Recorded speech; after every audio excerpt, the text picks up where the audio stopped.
Yes, guys, how you doing? I think we started. It hasn't said I've started, but I hope you're doing. I hope you're okay. I hope you're all happy and healthy, doing the things you love with those that you love doing them with. Welcome back to the Spurs Talk Show. You know what time it is, although you might be 48 hours been hanging around in the background because it's usually on a Tuesday, but it's sometime between Tuesday and Friday. You know the Devil's Advocate can go whenever we get the crew together. Dave has been a little bit poorly, but he's back to full fitness. We got Johnny back. The terrible trio is here. I'm looking forward to Sess's Gammy Hammy. He hasn't seen a trio as good as this since, and we'll find out who he's going to say in a minute. Please smash the like button for me on the video. Hit the subscribe button if you haven't already. I'll be putting up the Irish Hotspur links. They're in the description. And, of course, Twitter, or Johnny's, there you go, Twitter, Johnny83232 is also there. And we've got a lot to talk about, even though we're approaching the weekend. So we are going to be talking about Fulham. But I do want to start, well, over the course of the afternoon, course of the next hour and a half, we're going to be talking about Aston Villa. Was it the best version of ANGE ball since, well, for a while, for a long time? You know, is it just because we play better against better teams? And does that therefore mean that we should be looking forward to the run-in rather than dreading it? We've also got to talk about some really interesting comments from Dejan Kulusevski regarding his general take and time at Tottenham. But I want to specifically zone in on the things he said about the Chelsea game. And also I want to talk about Emerson Royale's comments about his personal growth at Tottenham, because both of these players are referencing certain ideas around fan engagement. People booing the players when they're not doing well, people supporting the team when we lose. There's lots to kind of chew through on that. And there was obviously a lot of reaction on Twitter, so I want to get the takes. And then obviously we do want to look at some certain players like Brendan Johnson and discuss how much better he has been recently and how wonderful that is to see. And obviously we're going to finish off with the Fulham game. Before we get into it, guys, let's find out how the two boys are doing. Let's start with you, Johnny. How are you, my friend? I'm okay. I'm on the road. I was going to say I'm on the road to nowhere, but I think I'm on the road to recovery. I've been fighting this thing since COVID, but it's still lurking. But I'm getting there. Listen, always feel better after a good victory. And the weekend, that second half was great. Still longing for a full 90, but that was a very good second half. And long may it continue. I'm full of hope. Full of hope and full of flu still. Flu like fluey bug and virus. Thank God that we're not doing this in person. Otherwise, I'm pretty sure I'd walk away with a bug from sitting next to you two. Johnny's on the mend. Dave, you're on the mend as well. How you doing, mate? How you feeling? How's everything going in the world of the Irish Hotspur? Yeah, my ANGE ball was that good. It's been giving me withdrawal symptoms the last few days, Sean. I haven't been able to get out of bed, you know. But no, look, I'm keeping all right on the mend, getting ready for this big weekend ahead of us. And look, maybe my dreams of finishing higher than fourth might come true yet. Yeah, we have to start talking about it again, because there's like people start like Ange was saying it in jest, but when you do really like think about it, there might be different outcomes that could. There's not out beyond the realms of possibility. As much as it's delusional talk at the moment, you never know. Dare to dream. Let's say hello to a few people in the chat, and then we'll get into the content, guys. I thought I had the bug. Scotty. What's that, Johnny? I thought I had the fever. I've got the delusion bug. Good to see you, Scotty. Big up, everyone. Good to see you, mate. Number one member of the channel you were back in the day, buddy. Great to see you. Hope you're okay. Callum Brett's in the house. Good to see you. Tottenham Poncho. Good to see you. Ricky Campbell, member of the show. Future's bright. Always here. Come on, Shawnee. Let's get on it, brother. Let's get it on, brother. Yeah, sorry, I'm late. Big up chat, says Drew. Mate, Drew, by the way, fantastic effort. I know you've been on the show before for the fan cans, but you ended up doing a panel show with myself and Blaine and Alan, and it was wonderful, mate. Very well received. So great to see you, mate. I'm going to get you on this week or next week on some more panel shows. Good to see you, buddy. Hit the like button, like he's saying. Hit the sub, and all the YouTube shenanigans still are afoot. Justin Glazer's in the house. Good to see you. Sess's Gammy Hammy. Good afternoon, everyone. I'm still at work, so I'll try to watch it on the sly if I can. Otherwise, you haven't given us the best trio since. You can figure that one out, mate, if you can on the slide. John G, good to see you, mate. Elvis G as well. A lot of G's in the house. Alex Apostolou, good to see you. Justin Glazer, Liam Harty, Maringian, 1980. Nabil Jamili. Finally caught a show live. Normally have to rewatch it later when I get a chance. Let's go. Good to see you, mate. Adam McFartland, is here as well. Who else haven't I said hello to? In a Coma, Star Crow. Good to see you. In a Coma, Frank Marcel. Who else we got? Lee Meenan, D Sinclair. Good to see you, mate. Lee Neary, Daffershire. I think there's a horse called Daffershire or Daffarshire that I'm betting on later on today in the in. Hope you do better than Tony Bloom. He done 100 grand yesterday back in his. 100 grand to him is like a price on the coffee for us. So, Dex, James Flower, Gema, and Christian Knutson. Good to see you all. And Rob Belcher's coming. Good to see you, Rob. He's also just gifted a Spurs membership. I will find out who that is in just a second. But I very much appreciate that. Very nice to be very kind of you. Sonaldinho's in the house. And is Cantab. Good to see you guys. Matthew Children. Oh, you're all piling in. You're all piling in. Let's get going, guys. Johnny, start with you. In fact, well, I'll hang on a second. My mum's calling me. Put the phone down. Sorry, mum. You're gonna have to be. If she's watching this back later, I apologise on Sean's behalf that you're stranded right now and in your hour of need. Sean, do you know what? She doesn't watch my content at all. My dad watches my content from London, where he lives, but my mum, where she lives, she's not interested in the slightest bit. She's always like, "What's your name of your channel?" And I'm like, "Why? You've been watching it for 2 years." She's like, "Well, I haven't really been watching it, but people keep asking me about it. Is it called the Tottenham Show, the Tottenham Talk Show or something?" I'm like, "Oh." The one person you would hope would be your biggest fan would be your mum. She doesn't even know the name of the bloody channel. Shout out to you, mum. Hope you're doing okay. Listen, Johnny, Tottenham against Villa. First half was scrappy. I don't think we played badly, but I think the weather and the fact that the whole game was compressed into the midfield third for the predominant part meant it was just a bit of a kind of stalemate. Second half, though, Tottenham came to town. Was it the best version of Ange ball that we've seen this season as a 45 minutes? Was it somewhere up there? Why was it so good? Let me hear your general breakdown. Right, okay. I got into trouble first half because I dared to say that, they were quite clever playing the back five and we were playing horseshoe again. And I felt like Maddison was coming too deep and someone needed to run beyond the line and break the line. But I did say in the caveat that I expected Villa to tire. Anyone who watched the game against Ajax, which I did on the Thursday, and anyone who's seen European football, it takes a drain. I expected them to tire in the second half, not to tire that quickly. That's why, for me, it was 2-0 before McGinn got his marching orders. Yeah. So, it wasn't just down to that. But then it took us, another 35 minutes before we scored another couple of late goals. So was a couple. I'm going to wait until I see us against Fulham before I start to say we've turned. Okay, if we go to Fulham and we do exactly what we did to Villa, then I will rejoice and I will say, right, we're back on track. For me, the greatest Ange ball was the first 20 minutes against Chelsea. That was a full-strength Chelsea team, and we absolutely... I couldn't believe the football I was watching. It's a shame the goal didn't go in to make it 2-0. For me, that's the best football I've seen Spurs play in years, that first 20 minutes. You could go on and say Newcastle, but for me, Newcastle was about Newcastle having 3/4 of their team missing. We dominated. But yes, it was one of only 2 games we've turned up for 90 minutes, which was Burnley and Newcastle. I'd love to see us start and play for 90 minutes again. Maybe Ange ball is all about breaking them down and being patient.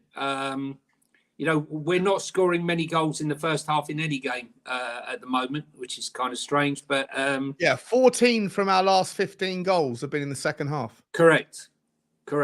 I was going to whack you with that stat, but stats don't beat me to it. That's all right, don't worry. But look, the thing is,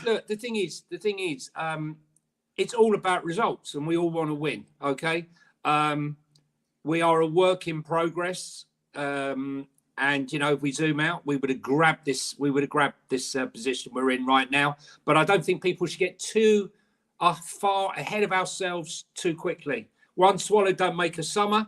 It looked really positive. There was lots of positives. far more positives than there ever were negatives for that one. So I'm just looking forward to the Fulham game. If we come away and we smash them, I'll start believing that this is the Tottenham we started to see at the beginning of the season.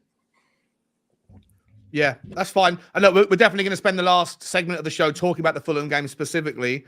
But yeah, I'll take your point that, one swallow doesn't make a summer. Not that I think this is one swallow. I think that there's, we're getting better, and I think our team is getting better. But I would argue that Aston Villa, Dave, they smashed Arsenal, they smashed Villa, they smashed Man City. They went on an 18-game winning streak at Villa Park. Then they played Sheffield United and were lucky to get the draw. And then after that, it seems to have, they've run out of steam maybe a little bit.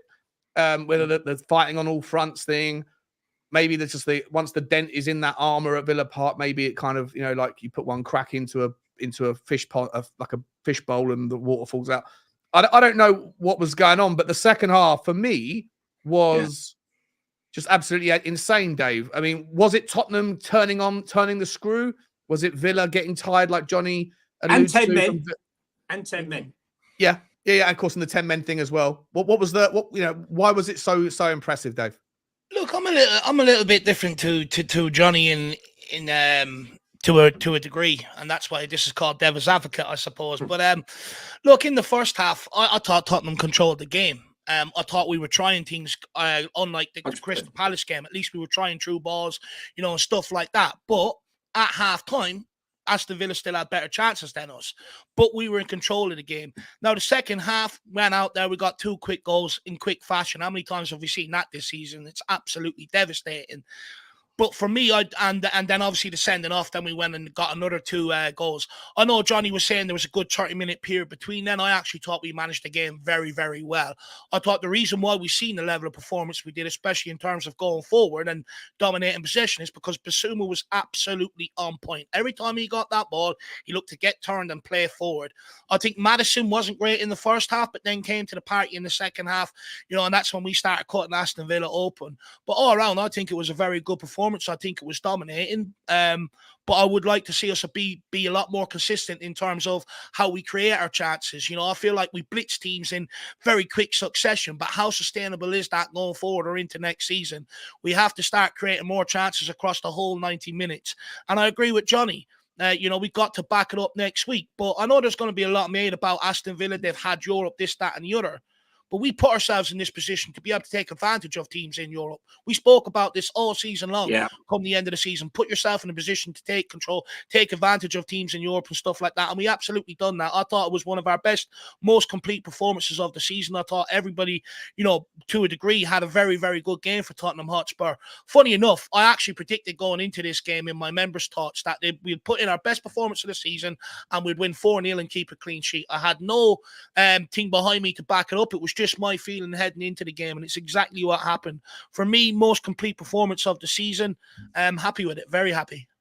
Can I just add to what I was going to say before? It was quite interesting, I thought, what Ange said afterwards, which I really concurred with, which was, although we scored 4 goals, we wasted a lot. He wasn't happy in that period after we scored the second goal on how we finished and created. He felt like we could have scored a lot more goals in that period. And I totally agree with him. We scored the last 2 literally in injury time, didn't we? I think they were. Yeah, close enough. Yeah, close to injury time. But there was a period of about 30 minutes where we were creating, but we were overplaying again, that overplaying position when they were down to 10 men. And I think what's heartening for me is he can see that we're nowhere near the finished article. I've said this all season, and funny enough, I used to say it was the defence that we would worry about at the start of the season, but we had so much up front. With Ange, we're going to play attacking football. Goals are going to be aplenty, but it hasn't quite panned out that way. For me, the defence is still, the attack is still the thing which is not flowing in the manner I dreamt of or envisaged at the start of the season. Which is exciting, really, because when it does come together, Dave and Sean, I think we could be watching us like Arsenal have been in this last few weeks. Clinical.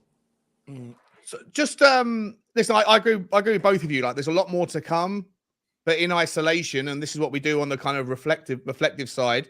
In isolation, I think it was the best version. I saw on Twitter someone sharing a clip of Tottenham against Arsenal back at the Emirates. I'm not sure. I'd love to bring it up. Let me see if I can do it. You know what? I'm going to take the chance anyway. I'm going to keep the thing. See if you can watch this in the. I'm keeping the Sky Sports logo out, right? So it's a little bit kind of poor here. But let me go back to the start. The football that was on offer is keep it on mute, lad. Yeah, I'm going to keep it on mute. The football on offer here is, I think, reminiscent of some of the football that we saw against Villa at Villa Park. I think it's reminiscent of some of the football we've seen at the Manchester the City Stadium, the Etihad. I think that Tottenham play the best version of themselves against the bigger teams of the system. Manchester United come out, don't they, Sean? They come out. You know, I'd love to see the 20 minutes against Chelsea. The 20 minutes against Chelsea, right? Obviously, everything fell apart. Liverpool was very difficult to. I think everyone's seen it now, so let me get it down. I hope I'm not going to get smacked for it. But Liverpool. Let me get rid of that. Hang on, I'll get rid of that as well. Liverpool, obviously difficult to analyse. Sean's been up to? Yeah, I've been up to all sorts of trickery on the on that app. But like I say, for me, I look now and think about what we've got coming up, and I think for me, I dread more games like Luton, Forest, and Fulham. Not dread them. I think we're capable and should be able to go and smash them. But you know that if you're going to pick like games where it's been a frustrating watch as a Tottenham fan, most of them this season have come against teams that sit from about 9th to about 16th. And like teams like Wolves, teams like West Ham, teams like Brighton that are kind of that just complicate the issue where you think you should be going in with full of confidence but you're not. You're outplayed at times. Whereas I worry people saying, "Oh, we've got this horrible run in. City at home, Arsenal at home, Liverpool away. Liverpool away is going to be a really, really difficult day." But I think that Tottenham, if you look at if you zoom out a little bit and remember the games like across the season, I think we've been at our best, or the moments that I remember of being absolutely sensational football came against the teams that have confidence to not worry. I spoke about on a video this week, I spoke about the difference between exploitative managerial tactics and game theory optimal, which is a poker term. Ange Postecoglou is game theory. He cares about himself, playing the best version of himself. If he absolutely smashes and optimizes his version, then it shouldn't matter who you're playing against. Whereas you have managers like Glasner and Unai Emery that are exploitative, right? They'd rather change and pivot their tactics. And I think you'll see the same with the Fulham manager this weekend. They're going to adapt to Tottenham. 100%. Whereas the likes of Pep Guardiola and Arteta and Jurgen Klopp, they're going to say, no, they're game theory optimal managers as well. They play their version. They don't really matter. They don't really mind too much. And so I wonder what your thoughts are. Have recent performances, and when you think about that, if you agree with that, do you see the run-in against these big teams being an opportunity to see Tottenham at their very best? I would say, Sean, it very much depends the team we're putting out. I mean, you know, I would have loved to have seen Spurs Man City without a centre-back pairing of Emerson, Royal and Ben Davies, for example. You know, how would we have fared? You know, would it have been a different event? You know, will it be tricky to have no Mickey van der Ven? You know, what happens if Maddison gets injured? You know, we can't. We have to hope, or I hope, that we go into these games with a fully fit squad, and we can damage anybody in our moments. I do think, though, that the way we invert, when you've got teams like Bournemouth who are really trying to exploit it and know how to counter it, I wonder what a team like Man City in the Cup at home, they knew we didn't have any creative midfielders, so they pressed us and compacted us. That wasn't the normal Pep football. He just strangled us, right? And knew at the end of the day they get the win. There wasn't the expansive football. Arsenal will come at us, expansive football, hyper press. I think managers will tweak it somewhat, Sean. I don't think they're just going to say, well, this is how we play. I don't believe that. That's how Ange is. That's how Ange likes to play football. What was quite interesting there was his tactic was, well, he said, I told the boys that I expect Villa to tire in the second half after the game during the week. That's from his lips. Mm-hmm. Now, is that really a tactic? All right, so if Villa weren't going to tire and because they didn't play that game in the week, how, in my head, I'm thinking, how would he have addressed that game?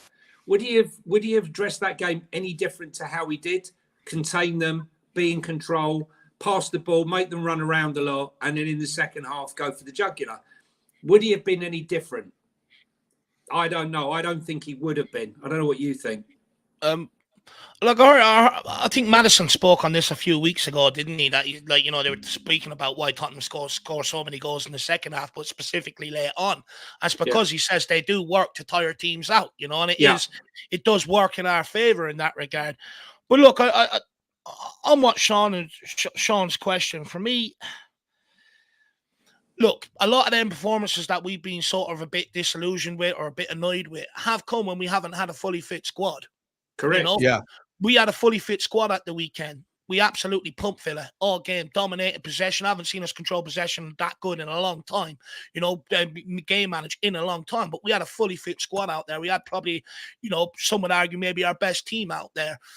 And it's a problem that I keep highlighting all the time. When you rely on some of the squad players we've had over the last few years, they're just not good enough. When they come in, performances drop, everything else drops. And look, I said a couple of weeks ago, Ange has a big task in readjusting the attitude for all the players coming back, getting them to get back to what he believes in. And we're starting to get back to that now. He's done a good job. Other managers have lost that in the past. Conte, Mourinho, stuff like that. But Andrew's been able to pick it back up and rejuvenate it. Look, for me, do we have troubles breaking down low block teams? Yeah, I think we do. Yeah. But that becomes because we don't try enough. We're just passing the ball side to side and one horseshoe. We don't. When you're playing against low block teams, you have to pop shots from distance, draw people out, try balls over the top, this, that, and the other, draw people out. We don't do that. We play everything in front of them, and we make it very easy for them. And we're not tiring them out either by passing it side to side. That's exactly what they want you to do. So all they have to do is the bare minimum movement from left to right. But them low block teams, if we really want to tire them out, the way to do that is by drawing them out, popping shots off and stuff like that. You have to make them scared to drop off you, basically. You have to show that you've got quality. You can't drop off me. We don't do that at times, and I think that's our biggest Achilles heel. But look, going into next season, we should have the squad addressed, should have more players. And the reason why I say the squad is, look at Dragusin coming off the bench. Last year, if that was a Sanchez, a Dyer, or anything like that, every fan would have moaned, the team would have sat back, everyone would have got a little bit jittery and nervous. We brought Dragusin on. Me personally, I didn't have that feeling whatsoever. And I think that goes a long way. So I'm just going to ask Dave and you, Sean, right? The thing that baffles me a little bit about Ange Ball in these last few weeks was under Conte, we were risk adverse. Okay, every player looked like they were scared to make an errant pass, and since Ange arrived, he's told us, he's told the fans, he's told the players, I want you to take risks. I want you to take a gamble. So, we saw at the early stage, Romero making passes out the back that were intercepted and led to goals. I used to see people going on about Papasar losing the ball in the middle of the park because he would try to make a pass that didn't come off. I love that because that's progressive football. But what I don't understand is when we get to the edge of the box, we suddenly become risk adverse. Yeah. And I don't understand that. It's because they don't want to track back. But the horseshoe, the whole time, right?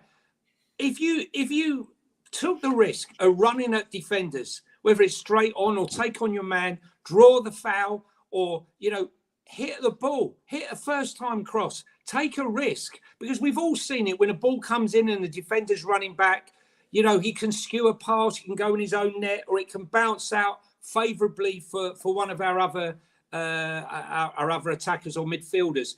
So that's the one part about Ange Ball I don't get. We are much more risk adverse in the final third against the low block.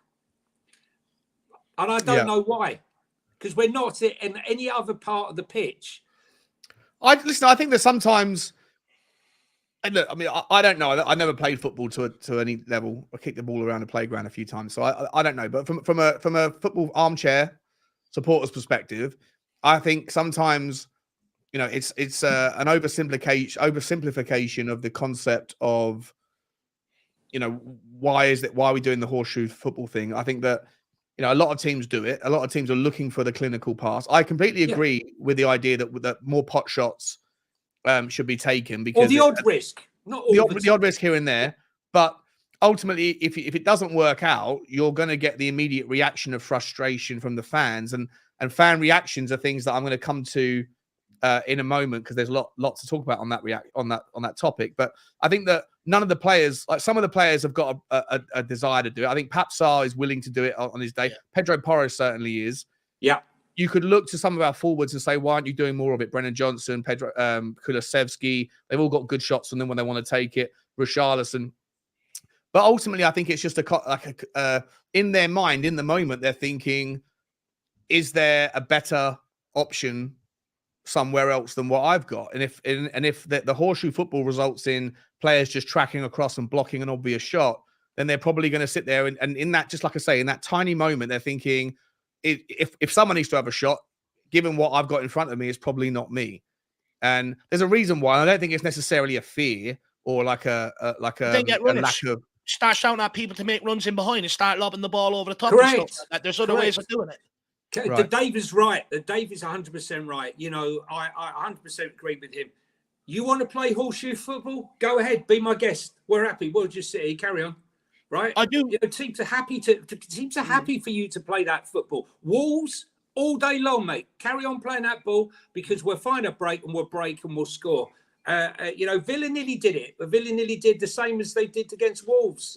We nearly had the same thing where they broke away. All I'm asking for here is, we're not risk adverse passing out the back, right? Which you know, the payment against if you screw up is far more severe than losing the ball on the edge of the opponent's box, John. That's all I'm saying. I hear you. I hear you. I don't disagree, but just trying to throw the other side of the coin out there, because on the other hand, this is the devil's advocate. Look, in the final third is where ideally every football manager wants their players to take them risks, not become the most safest. You know, like, I think Johnny's right on that point. But look, I think the reason why we were doing that for quite some time is because the amount of times we were being hit on the counter, teams were executing the counter attack. And when you start, you know, going into them 5-10 yard passes, it's risk averse football. And you're not taking them risks because you don't want the ball to be turned over and hit on the counter. You don't want to run backwards. And I think that becomes a large part of it. There's no surprise when we have played like that, they come out the second half flying out the blocks, because they've obviously gone in there. They've got a bollocking. My problem is what have you got to be afraid of? It's only a game of football. You know, take the risks, take the opportunity. That's what makes the difference between a great player and an average player. Someone who's not afraid to get on the ball. There's many ways you can do that. Get on the ball, look to take your players on, look to beat your man, create space. We don't do that. Get runners in behind, you know, different runners all together. Get a player to stand offside, come out, and another one to run in. Create different avenues, you know, to be able to break these teams down. We don't do that. Everyone sets up in a big U, and then 5 pass for 5 yard, 5 yard, 5 yard, 5 yard, and then automatically it comes back again. Hopefully that gets eliminated from the process, and hopefully we start taking a lot more risks in the final third. It will always be a part of the process, mate. On the pitch. I genuinely think it will always be a part of the process. I think because you need variety, right? To take the other side of the coin. I think that if you move to a different situation, that there's moments when Arsenal do horseshoe football. I remember watching Arsenal against Nottingham Forest away. In that first half, I was like, they're doing the horseshoe football thing. They're doing what a lot of teams do at Nottingham Forest. You know, a lot of teams are just very good when they're playing against, like, they know Nottingham Forest and teams like Wolves, teams like West Ham, teams like not Brighton so much, they do their own thing. But as you go down the pecking order, teams like Fulham, they know that at least sort of 65-70% of the teams in the league are better with the ball than they are, and that their best way of figuring it out is to sit deep with a bank of 5 and a bank of 4 and one guy who's loose at the top end of the pitch. And so they drill that stuff all day, every day, because they know that in the majority of games in the Premier League, they're going to be on the receiving end of 65% possession. And so even the very best teams that are better than us or more advanced in their project, even Manchester City do horseshoe football at times. I agree with you that you need to throw in a little bit more curveballs. You need to keep people guessing by having some pot shots from 25 yards or flick some balls over the top and get the players to run in. I've been an advocate, like I said a few times in the last couple of weeks. I think there's times when if you're playing against teams that compress the midfield, like Villa did, like Palace did, I think players like Timo Werner, more so than Kulusevski, because Werner's got the pace, they need to drop deep 5 yards and then start the run from a position of depth so that it gives Romero or Bentancur or Bissouma or whoever an obvious peripheral visual of what's going on. And then you do that once, even if it doesn't work out, that fullback he's got another thing to think about. I think variety keeps everybody on their toes, both your team and the opposition. And I don't think we're doing it enough, but I still think that there's always going to be moments when you're doing horseshoe football because you never know if the next best pass is the next best option. Look, I hear you, but I also think we get suckered into it because we don't have the right type of player to break down low block oppositions. I go back to when we had someone like Luka Modric. You look at Man City when they've got De Bruyne. Man City players are constantly moving, making runs in and out, stuff like that. But De Bruyne can pick up the ball no matter where he's on the pitch, put it over the fullback's head straight onto the player's foot.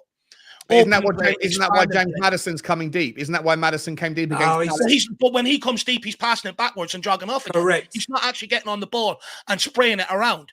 You know, that's not James Maddison. It's not the sort of player that he is. We miss that option. We don't have a player that can expand the play like that, a bit like what Luka Modric used to do for us. If anyone goes back, watch Luka Modric. The ball will be at a player's feet. He'd run by him, take it off and pop it over. Ball will come back across. He'd get on it again, pop it over, trying to make things happen. We do not have that player. Well, what's the difference then between him and James Maddison? What are you saying that James Maddison has that if it's not that? His influence in the game, what Dave's saying is, right, and I totally agree. You know, I can only remember one game where he's come deep, where he's really influenced it, and it was against Bournemouth, where he had to pick up the ball. But I don't like him in that position, right? We do not need you picking up the ball, you know, off the back four. We don't need you in that position. Stop wasting your energy, right? You understand why he's coming deep, right? It's because the midfield is so compressed that it takes the people that do have that responsibility, like a Bissouma or a Bentancur, maybe even though they're brilliant in a lot of things, maybe they can't beat the first man. So and then I ask you the question. I asked you the question. I often feel that Ange ball suffocates Maddison because it's so crowded. It's like Piccadilly Circus in the middle of the park. If the opposition also crowds out the middle of the park, it becomes difficult to manipulate the ball. So that's why you're 100%. That's why he comes deep, right? That's why because he's the best. He's the best guy with the quickest feet to be able to break a pass, like John McGinn did 3 times against us against Villa. Well, he doesn't do anything with it. He just passes it back to the centre back. Correct. Go back and watch the Villa game. Drop deep to receive the ball. Gave it back to Van der Ven. It's like Van der Ven's giving it to you to progress it. Look at the other games. Look at the Wolves games. The Wolves game is exactly the same. Look, I've had this conversation about Destiny, right? When I watched him at Udinese, right, he would pick up the ball wide. He would hug the touchline. He would run at players and then cut inside. He used to get so much pace and power coming in and cutting in. Players couldn't stop him.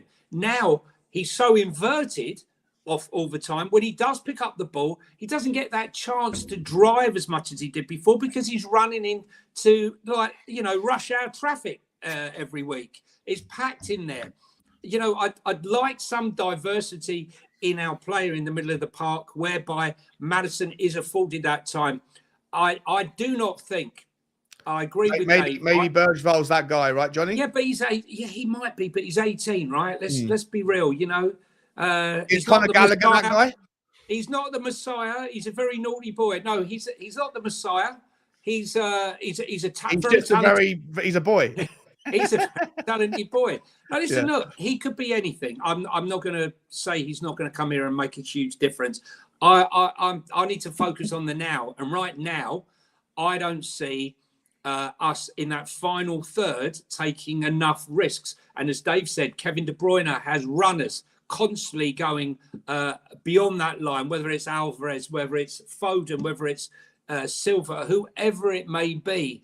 They're constantly perpetual motion, trying to break that line.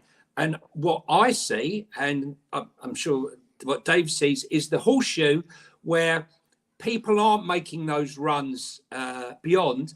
And is Maddison that type of player?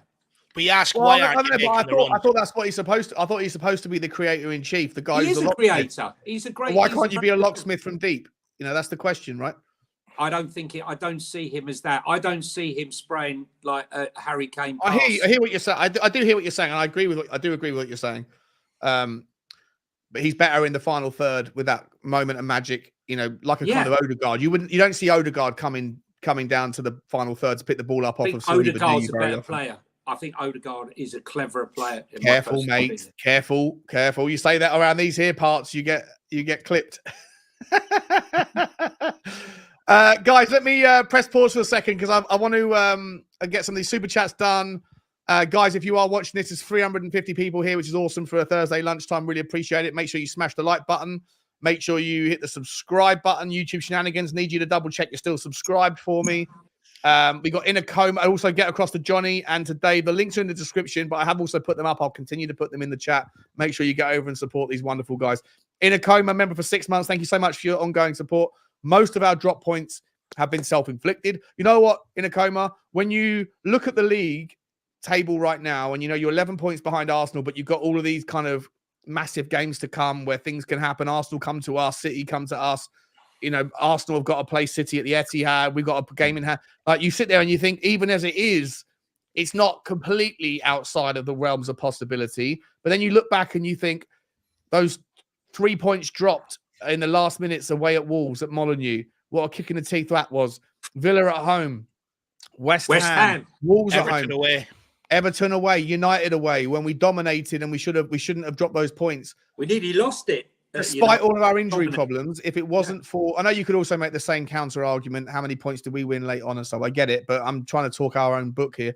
You could sit there and think on another... Even despite the injury problems, if we were a little bit more mature in our play at times, then we could be right in there. And that's why it bodes so well for next year. I really think that next year is going to be a brilliant, brilliant year for Tottenham.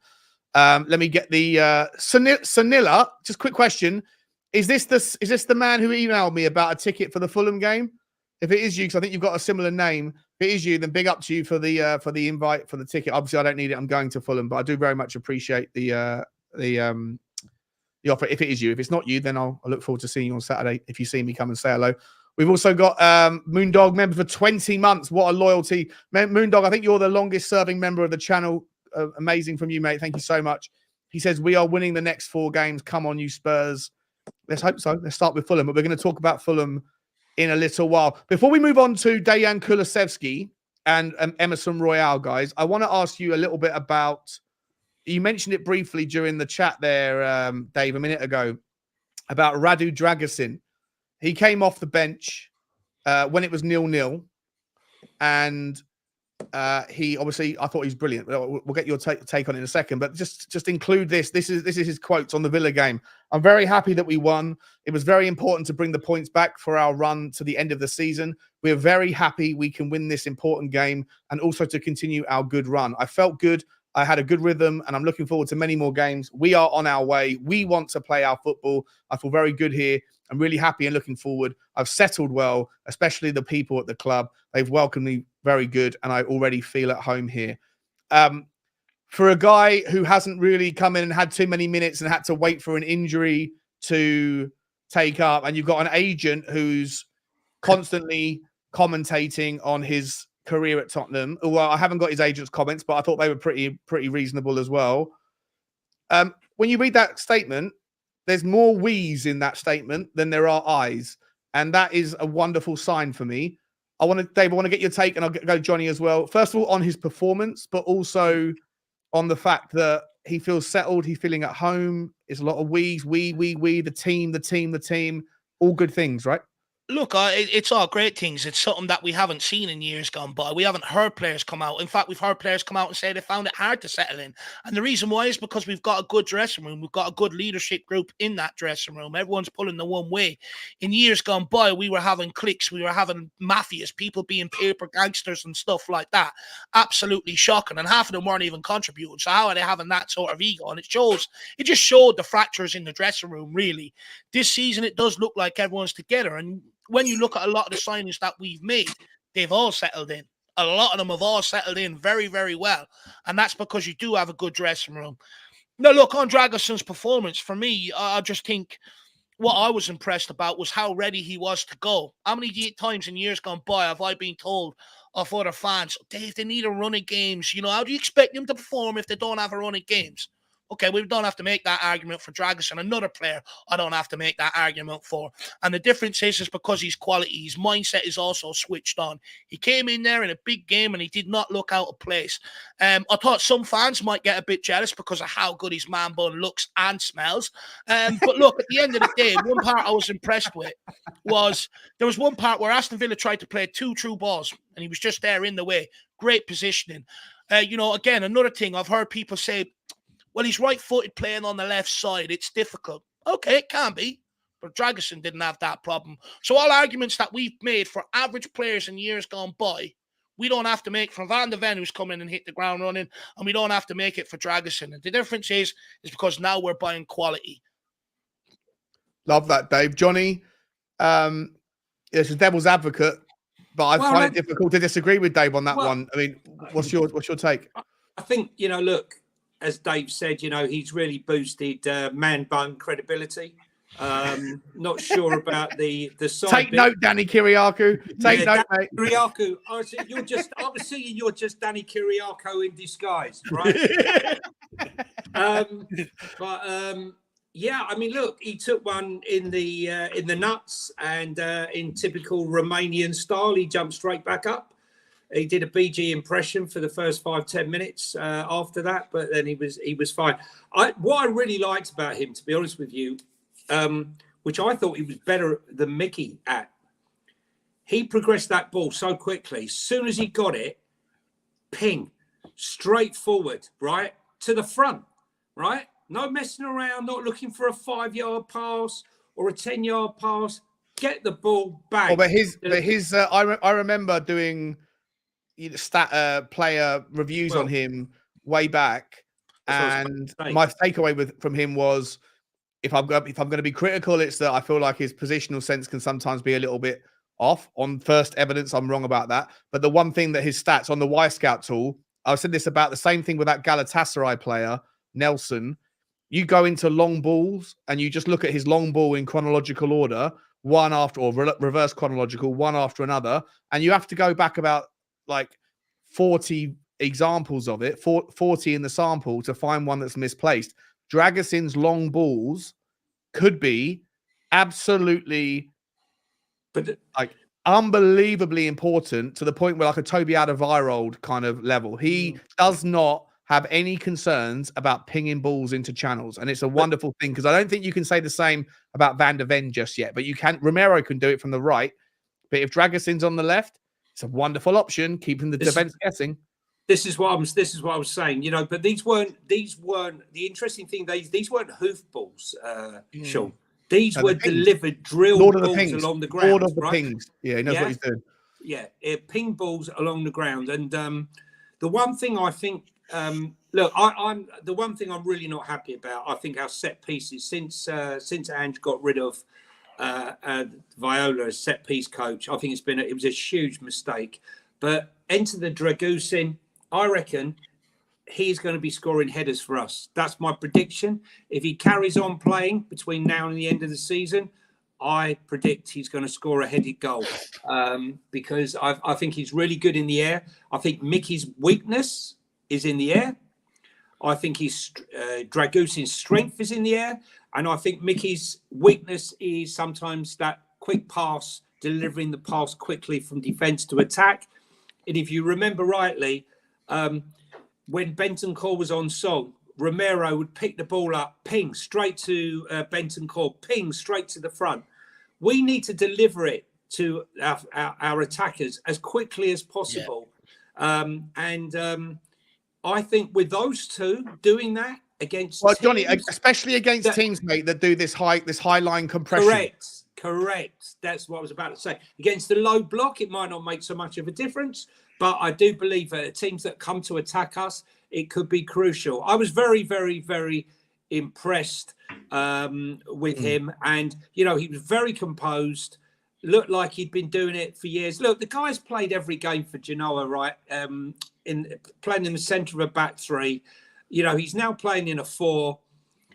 He looked like he'd been doing it forever. Long may it continue. We need that strength in depth. And I still believe we need another left-sided centre-back and another left-back if we're going to be taken seriously. Because we're coming into Europe, and right now, let's be serious. If something happened to Romero, we're looking at Dragusin and Ben Davis. So, let's keep perspective here. The strength in depth is much better having Dragusin, but still it's nowhere near good enough, I believe, to where we want to be. I'd also add to the conversation on Dragusin. He can help us play the high line in good effect the way Van de Ven does. There was a couple of times Villa tried to test him in behind. And okay, he's not as quick as Van de Ven, but he's got big, long legs, which means he takes big, long strides, which means he covers the ground a lot quicker than maybe someone like me with midget legs does. So he does help you sort of play that high line or retain that high line. He can defend. He doesn't look slow, Dave, does he? He's got pace as well. I was surprised. Yeah, I was really pleasantly surprised by his pace. I obviously no one's going to be as fast as Mickey, but he's normal quick. He's normal quick. Yeah, exactly, 100%. You got John G here saying he used to be called Lord of the Pings in my heyday. I hope that's because of your football talents, not because you were in certain clubs with your jaw swinging left and right, my man.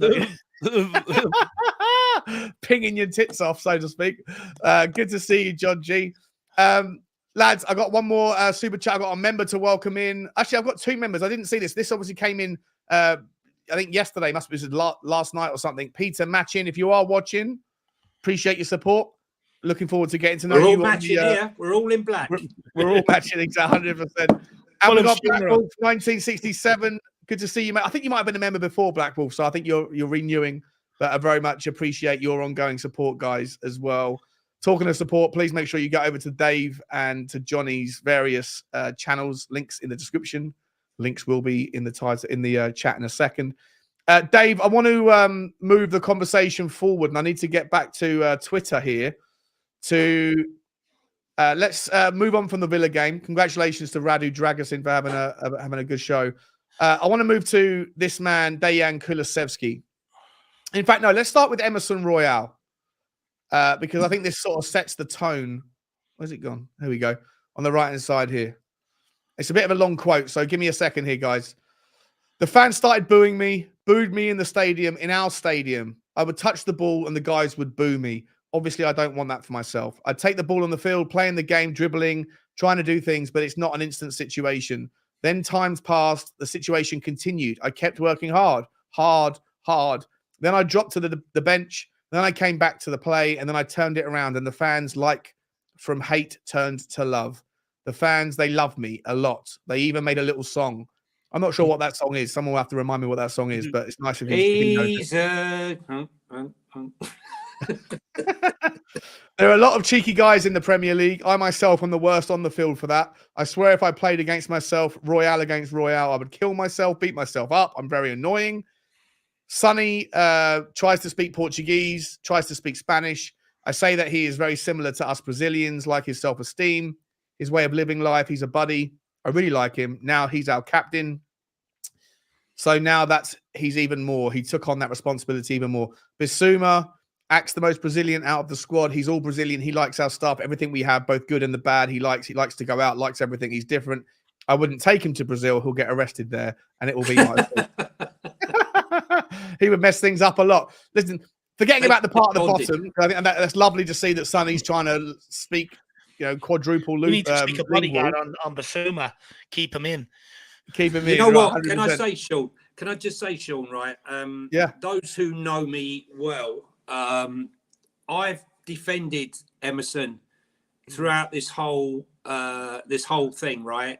I know someone who knows him. What I found remarkable, whereas Davinson Sanchez collapsed when he was viciously attacked when he came onto the pitch, Emerson's strength of character is quite unbelievable. Unbelievable. He used to get, and I told people this story, and people never used to believe me. And I'm going back a year ago now, when people used to boo him and they used to write all those horrendous things about him being the worst footballer ever and the worst signing ever.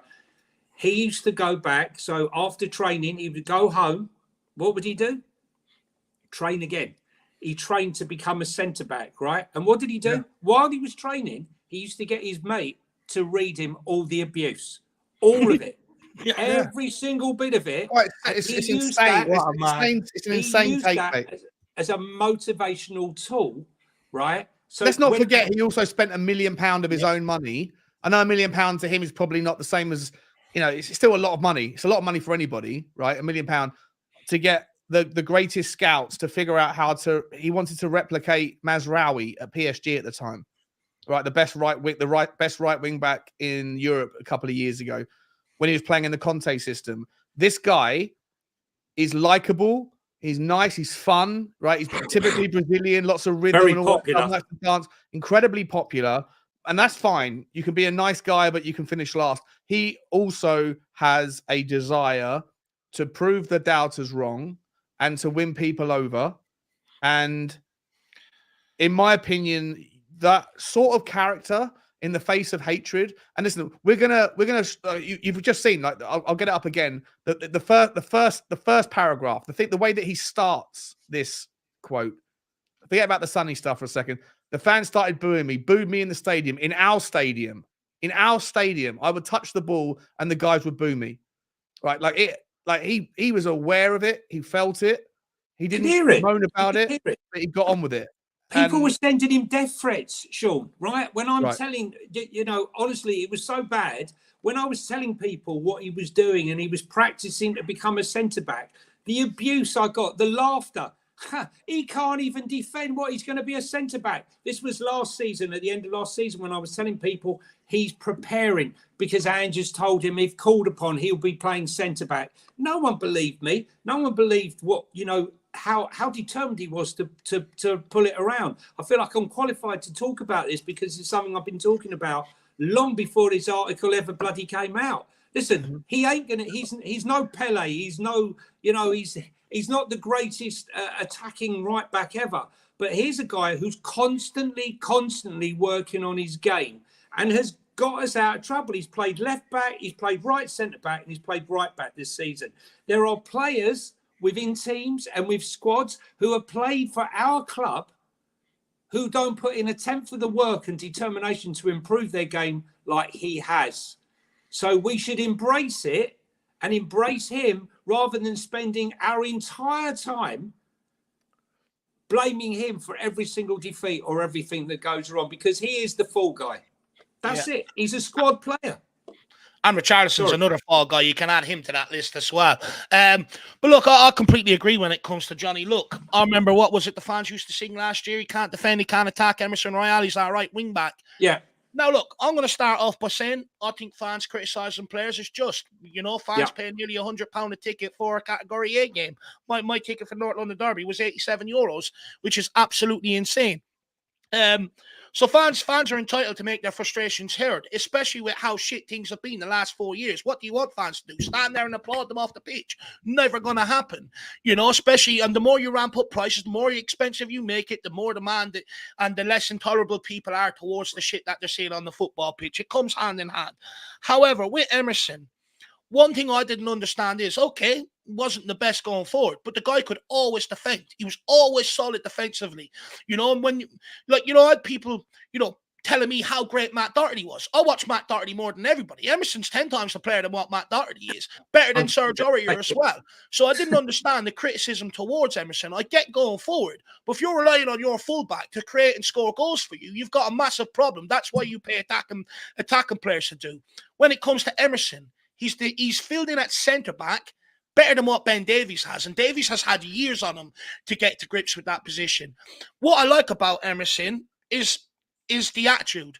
You know, how many players have I heard come out moaning before about, you know, them getting stick off fans and stuff like that? Dyer walking up into the stands, you know, to save his brother. Shouldn't need to. If you're putting the performances on the pitch, you wouldn't need to walk up into the stands, you know, to save your brother. You wouldn't need to, you know, come out and try and bat away the criticism. And all they're doing is pissing fans off even more by doing it. Emerson didn't do that. He didn't moan, didn't cry. He just says, okay, I'll come back even stronger and I'll show you. And that's an old school mentality that is rare in football nowadays. And more 100%. players need to take a leaf out of his book.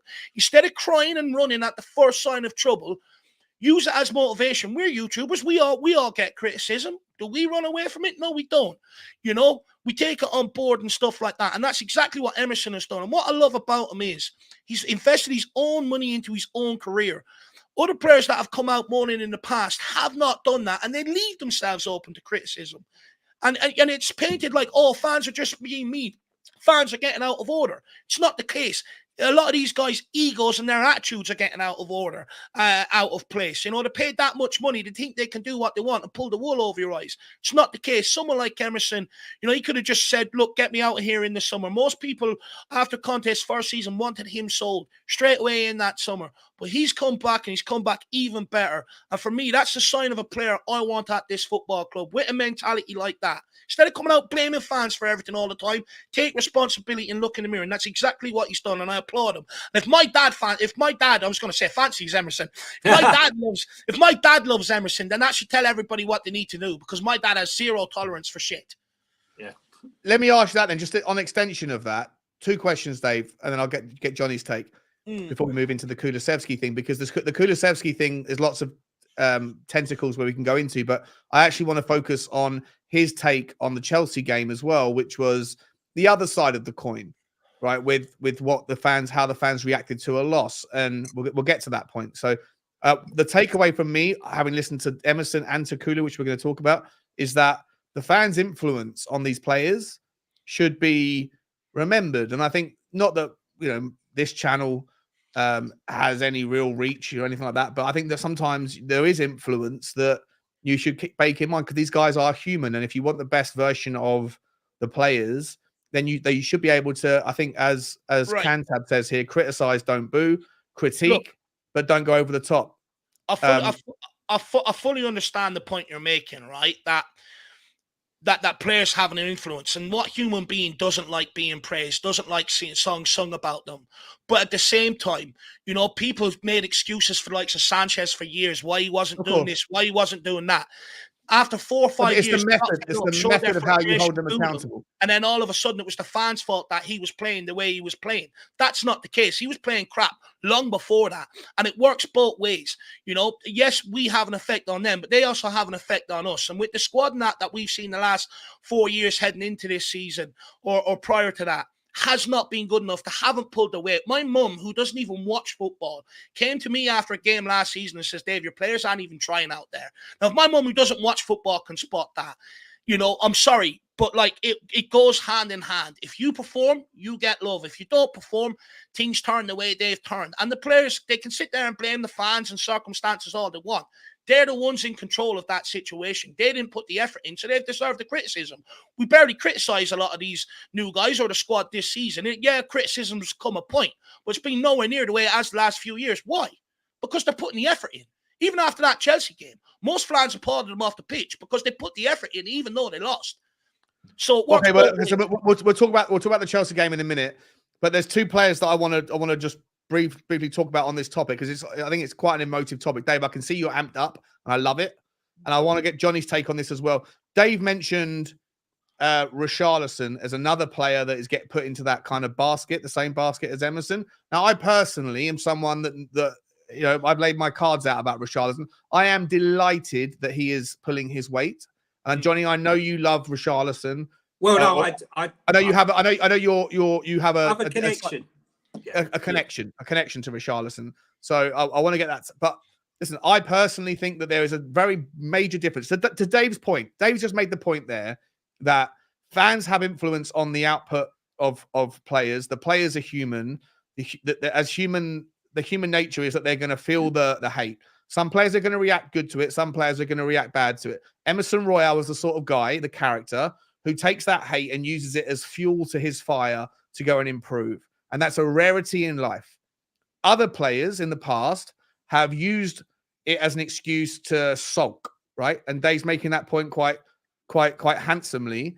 Richarlison is a player that hasn't done very much for Tottenham in 18 months. In the last 6 months has really kicked into another level. Now, there's a whole bunch of variables around his return from injury and stuff, but the guy does. We've seen in the last couple of weeks, we've seen a story come out about him calling out Conte's tactics, calling out his lack of playing time when he wasn't confident, when he wasn't happy.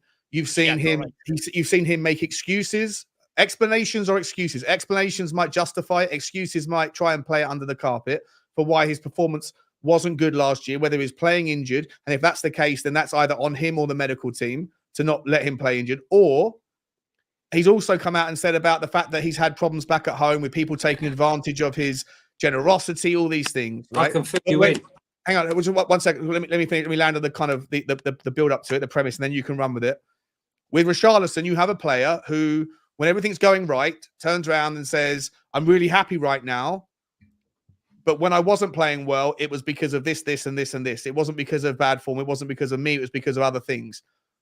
I worry about a future scenario where Tottenham go and get a striker in that limits his game time, or Tottenham go and get a better winger that puts Sonny into the 9 and that limits his game time. I wonder whether or not he is a guy who sings fair weather tunes when the sun is shining and cries about when it was raining. And that to me is a concern. And I don't know whether you've got the same character. And it's just a question about Emerson Royal. Like Emerson Royal is a guy who feeds off of the hate and goes and improves himself. Richarlison seems like a guy, to me, he appears like a guy who doesn't have the same strength of character as Emerson Royal does. Johnny, talk to me from a place of experience. You know the guy, or you have a connection. Well, Tell me if I'm wrong. Look. When up until the World Cup, he went to the World Cup and he had an unbelievable World Cup. I think we can agree on that, right? He scored the 2 best goals in the World Cup, came back with an injury, okay? From that moment on, okay, it wasn't just that. He had stuff going on, which I'm not going to go into for obvious reasons, that was going on off the pitch, okay? Bad stuff, not good stuff at all, right? You know, people he'd known for a long, long time. The usual scenario with sort of South Americans and money and all the rest of it. And he had a situation where he had an injury and our medical team were not picking up this injury. He was moaning about the injury, wasn't performing. And I was trying to tell people in chats that he was carrying this injury. He wasn't even fit. I remember being told by said person that there was no way he was going to play in the Arsenal game of last season. And he turns up, he's on the bench. And then he's warming up. Well, he can warm up all his life. He's not playing, right? Anyway, he ended up coming on and playing 20 minutes. My point here is that knowing that you've got mental issues, right, and you're not having, you're carrying an injury, and you've got everything going on off the pitch, and you're being booed on the pitch, and you're being called all those names. It's a whole melting pot of sort of comments like you just saw before, where he's shit or he's crap or he's the worst footballer that's ever signed for the club and all the rest of it. I said to people, he's injured. You have to judge him when that injury is got rid of. So in the summer, he went back to Brazil and he had a, not procedure, but he had therapy on it and he thought it had gone. It reoccurred itself pre-season and he again was carrying it. Is it a shock that now he's got rid of said person who was causing the problem? He's got rid of the injury, and with Emerson's help, who's been a massive help to him, because Emerson speaks fantastic English. Richarlison's English is pretty shocking for someone who's been here 8 years, right? It's awful. Yeah, it's terrible, isn't it? Yeah, it's shocking, right? He should be ashamed of himself, right? But my point here is he's now in a better place. And yes, fans are going to judge him on what they see before their eyes. They can only judge on the information that they know. So when I'm telling people the information that I was privy to try and defend him, obviously I got shot down. And I understand that. You know, people making excuses. I can't make excuses for poor performances and poor football because that's what he was producing. Well, but Johnny, is he the sort of guy, though, that if good times are coming, the sun is shining, right? Do you fix the roof whilst the sun is shining? You should. Is he someone who, when it starts to rain again on the Richarlison career, if Tottenham go and sign a better forward, a better striker that limits his minutes, is he going to start to find excuses again and sulk and all those sorts of things? But what you see, what you're saying there is excuses and sulking. There weren't excuses; they were facts, right? They were facts. He was playing, carrying this injury that just. Why was he playing? Because the club was saying play through it. He told ANGE at the beginning of the season he had this niggle. They're not interested, right? All players have niggles, right? Unless it's serious. I don't know, mate. I think that the idea that you've got some people that have taken advantage of you in Brazil, like. No, I'm not just. That was one on the list, a long litany of excuses or explanations, whatever you want to call it. But like, you know, so I trusted the wrong people in Brazil. Therefore, I can't trap a bag of cement. I think they're excuses. Right. Well, you're fuel. You are the fuel. Well, I'd be I want him to be the fuel, but I don't think he's the whole question is he the sort of guy? Is he the sort of guy that is going to react well to criticism or react well when things go against him? Emerson Royale is. I don't think Richarlison is. You're not interested. There's so many players out there, whether it be at our club or other clubs, that fall by the wayside for far less than he's had to put up with, right? I can tell you that, right? And what I'm saying to you is no one's interested in judging him since the injury got cleared and how he's progressed now. It's still the same. Still judge him. I think a lot of his GA is tapping. Yeah, it's still take away the 2 goals against Everton. You see what I'm saying? He's. I'm not saying he's the greatest striker in the world. I'm not saying that. But when you have the agenda, it's not for changing. It's not an agenda. It's not an agenda. You just said it doesn't matter. He's still rubbish. Look, no, I didn't say it doesn't matter. He's still right. I said I still judge him. Which is what we should all do as fans. We should all be judging whether or not you're getting value for money out of your team and whether or not you think that the player that is saying, I'm happy now, everything's good in my life, but the reason why I wasn't pulling my weight was because nothing was good in my life. Well, what happens the first sign that something isn't good in his life again? And that will happen if Tottenham go and buy a better striker. What happened to mental health issues, Brian? Sean? You know, what happened, like suddenly, like mental health, right? It depends on the player. If a player like Harry Kane came out and said he was going through a bad period, right, and he's because he had issues off the pitch that were affecting his game, everyone would understand. All those things have gone away now because he started to score. No, I'm just saying, right? He started to score because they cured the injury, right? Well, so all the other excuses around his inability to trust his friends and family. I'm not saying, but you're saying that's suddenly not an issue anymore. But it was an issue when he wasn't scoring. I just find that this guy's an excuse merchant. So that's what I'm saying. So you have an agenda. That's what I'm saying. I'm analysing. It's not an agenda. An agenda is someone who comes in with a predetermined belief.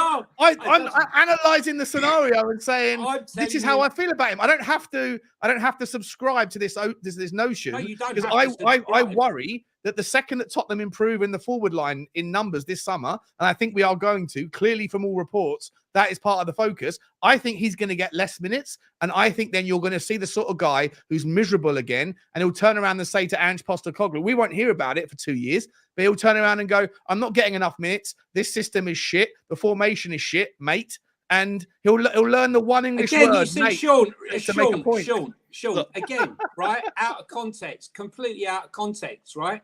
He thought it was an open forum, right? To say what you felt, that the players were there saying what they thought about what was going on and what was going on in the football, right? Okay, that's why they were all pissing themselves laughing, right? When he did it, right? I'm not sitting here and going to make excuses for how Richarlison was playing football because it's indefensible. What I'm trying to say to you here is that, judge a player on now. I mean, look, everyone's judging Ryan Sessegnon, right? myself included. What would happen if he suddenly came back from his injury and suddenly started smashing it up, right? You know, are we going to say, you know, what about the excuses? You know, what about the excuses? Dave, let me bring you in, but just quickly, Bob, why am I dumping on Richie while supporting Royale? I think Richie's demonstrated he's an effective striker. But this is the point. First of all, it's devil's advocate, right? So we have to find ways to disagree. That's the point of the show. Second of all, it's a bit of jest anyway. But more importantly, the whole point of this topic is Royale is someone who handles bad times better than Richarlison. Is the point I'm trying to make. No, and look, I think shit football. Look, I think it's a fair point. You know, Emerson does handle it better than Richarlison. Look, yes, the injury and the off the field stuff, people, you know, taking advantage of him stuff, that's legitimate. But I'm sorry, what I can't defend him on is calling out Conte when he didn't do anything really last season in his power to sort of relieve the situation. Okay, if you've got your injury and you know you're at your best, well then sit back, shut up, let someone like Harry Kane or someone pull out, you know, Conte, or have that conversation. What I don't like is players that aren't contributing for whatever reason, coming out, criticising the way we're playing football, criticising the manager and stuff like that. If you haven't been at your best to be able to affect the, you know, change on the pitch, don't sit there in behind the scenes in the dressing room, start pulling out managers and stuff like that. For me, I think it shows a total lack of respect. However, I do take into account when a player's carrying an injury, it affects mobility, it affects absolutely everything they're doing, which does have to be taken into account. Can I just say one thing here, right? That conversation, the context of that conversation is out of context here, because he thought it was an open forum. This is not a guy that just come out and said to Conte, "You're a pile of shit." Right? No, even if it is an open forum, though, you have to have self-awareness, Johnny. If you're not contributing, it's disrespectful. Disrespectful to stand up and say that stuff to your manager when you haven't been pulling your weight. You haven't been doing anything. I'm Come on, mate.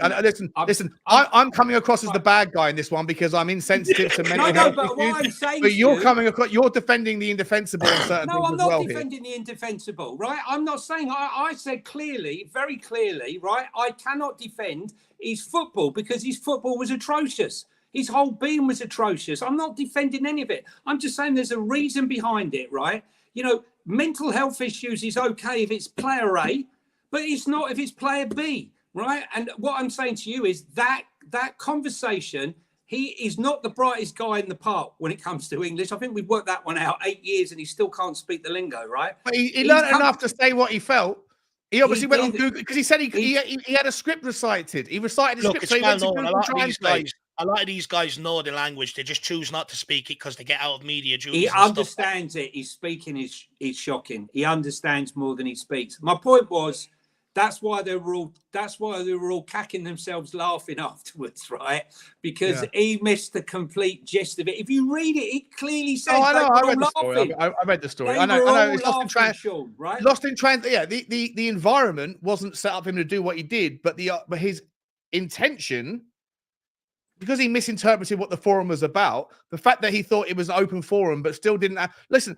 If I thought there was, when I used to work in America for a really big company, if I thought wrongly or rightly that there was an open forum to discuss how to improve, the one thing I wouldn't do as a human being with any kind of common sense is to turn around to the manager that you're not happy with for not giving you enough opportunities and say, to turn around and go, you're this and that because you're not helping me out when I haven't been performing. It reeks of, first of all, lack of self-awareness, and it also reeks of victim nature, a victim culture.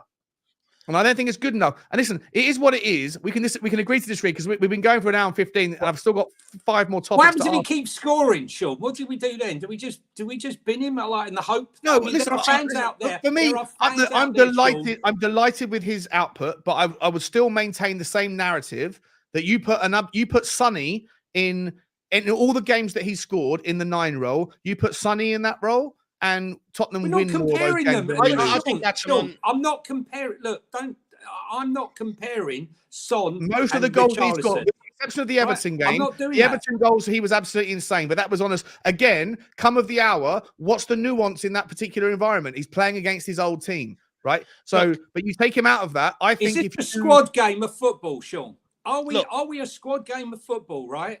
Okay, we are a squad game. Do you say, if you get your money back, Johnny? I'll let Dave come in. Last question is quick. Sorry, Dave. Dave, you can have the floor. Johnny, one word. If you can get your money back on Richarlison in the summer, 60 million quid, do you take it?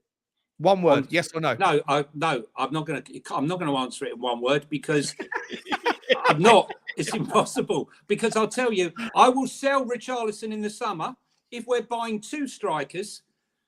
Because we don't need one striker. We need someone and Richarlison. If we want to go into Europe, we cannot. If you think, oh, we'll sell Richarlison, it's okay. We're going to find a striker out there who's going to bang in 25 goals. Oh, great. Okay. Try finding him, number one. Then number 2, what happens if he gets injured? Back to square one. No, we keep Richarlison and we add to Richarlison a top striker and we play the squad game, or we sell Richarlison and we buy 2 quality strikers. Okay, fair enough. Just Dave, sorry, mate. It's supposed to be your show and I'm talking too much. Sorry, Dave. Go on. No. Carry on, mate. Must be a three-way. This is what I love. Look, what I would say, when it comes to Richarlison this season, take him on what he's done on the football pitch. He scored goals. A lot of people say to me, oh, Son would have scored Richarlison's goals. He wouldn't have scored that header against Man United because Son doesn't compete in the air. You know, and stuff like that. There's goals that Richarlison has added value. There's been a lot of times we've been able to throw balls into the box and get him on the end of it because he will go and attack it. Son doesn't do that. When Son plays up front, you have to play a slightly different way, you know, with him. But when it comes to Richarlison, I think this is the point that many people miss. We speak about contributions. He's the only other player, bar Son, in double digits this season in terms of scoring. Is Richarlison really the biggest problem as other people make him out to be? Or is it others not contributing to great effect? I get Richarlison's not a perfect player. I fully get that. But at the end of the day, he's the only one in double digits outside of Son. That's got to stand for something. You know, he's contributing this season. He's scoring goals, and when he's playing out on the left, he's contributing with a couple of assists. Okay, he doesn't move like Son. He doesn't have the fluidity in his body like Son. I get it. But at the end of the day, he would be a useful squad player heading into next season. I take Sean's point. Will he be okay with being a squad player and stuff? Well, we won't know until we head into next season. But this whole narrative, sell Richarlison this summer, I think is absolutely codswallop. Tottenham will not sell the guy if he's the only other player outside Son to reach double digits. Nowhere near going to happen. You know, you see people make defenses for like Brennan Johnson and stuff like that. Brennan Johnson's had just as much of a season as Richarlison has, but he's got less goals and contributions and stuff like that. But when you criticise Brennan Johnson, you're not allowed. But it's okay and it's cool and trendy to pull down Richarlison, even though he's contributing this season. I don't get it. And I think it's okay to critique. I think it's just to finish on that. I think it's okay to critique, not criticize. To critique. No, I get it, right? But everybody. For instance, right? Everybody, you're getting paid a lot of money. You're getting paid a lot of money, and it's coming out of fans' pockets. For that, there comes a price, and that price. I'm not saying it's not okay to critique. You know me, Sean. I love a critique, right? It's one of my favorite things in life. It's the spice of life, right? But why are we critiquing a guy that's contributing? That's what I don't understand. It's okay to critique people that aren't contributing, but he's contributing. It's worse than that, Dave. There's times at halftime. There's times at halftime, right, where Sonny isn't in the game whatsoever. I don't see any comments about that. But if that's Richarlison at halftime, take him off. He's useless. He's this, he's that, and everything else. And that's what I do. Johnson. Same thing happens with Timo Werner. The only person who doesn't get it is Sonny, and the reason why is because there's people that are terrified of criticizing Captain Fantastic, just like there's people that are people that don't accept criticism of Ange. And there was a comment there a minute ago about it's like everybody at Club Tottenham Hotspur. If you're getting employed and getting paid millions of pounds a year, that's coming from people like me, Johnny, Dave, and all of you that are watching are from some form or fashion, whether you're buying an access to a sports subscription, going to the game, buying a shirt. These guys are getting paid with your money, right? It's your money. Therefore, it's free and fair, in my opinion, in a free speech society to be able to say your piece. As long as you're not, racist or feminist or whatever it is, if you're not breaking any rules around that stuff, as long as you've got a legitimate opinion that you think is legitimate, let's put it out into the open forum and we'll just bake it out. But the thing is, sorry, just quickly, Johnny, the people that criticize you, Johnny, I haven't said this when you were on the screen, but I did say it the week before when you weren't here. Yeah. The people that went after you in the comments, the hypocrisy is astounding to me. Yeah. That they think that it's okay for them to publicly criticize you, but you're not okay to publicly criticize a guy who's getting paid. You're not getting paid for this. I'd love to pay you, mate, but I don't make enough money out of this. I don't make any out of this. Like, but like you know what I mean? Like everyone is free to have an opinion, and it's not in. We're all just trying to find the best mechanism. I get that. We're all trying to find the best. Look, the thing is that the one thing I find really galling is even when Richarlison plays well, right, is the hate. I don't get it. Look, I have made comments about Brendan Johnson. I've gone on here and I've said that Brendan Johnson is not aggressive enough. He doesn't take his man on, and I've bemoaned it. Guess what? I saw against Palace. He won 3 tackles on the trot. He battled for it. He was aggressive, and I saw even more of the same against Villa. I applauded it, okay? I applauded it. I'm not here slagging Ange off. I've never been Ange out, but I'm allowed to turn around and say, you know what? I'd like to see more in our tactics. I'd like to see more interaction on the pitch. When I watch Arteta the other night, when I watched Simeone last night, and the interaction with his players, trying to drive those players all the way through that game, I just miss that. I miss my manager doing that. I'm allowed to comment on that. You are allowed to. You are allowed to. Mate. I don't think that it's he's a bad manager. I'm just questioning. We're allowed to question. Otherwise, we'd be coming on here, you, me, and Dave, and we'd be sitting there blowing smoke up everyone's arse and not talking truth, right? And the truth is, everyone has an agenda. It's whether or not, we all have our favourite players, whether or not you can accept when you got it wrong. I said Pedro Porro couldn't defend, right? Before he came. I felt vindicated when he played that first game against Leicester and we got absolutely trounced. Yeah. He was all over the place, but he's not that player now. Right? But the only person that's got it spot on every single time about everything is probably me. So let's just move on. I do want to add one thing in before we move go on, Dave. Go on. I know some people, they have their opinions on Richarlison, but I think one thing they have to take into account: who did you think would step up in Son's absence, and who actually stepped up in Son's absence? Exactly. What do you mean? Okay, everyone thought Kulusevski would step up. He didn't. Johnson would step up. He didn't. Werner would step up. He didn't. Richarlison stepped up in Son's absence. Richarlison scored nearly every game that Son was out.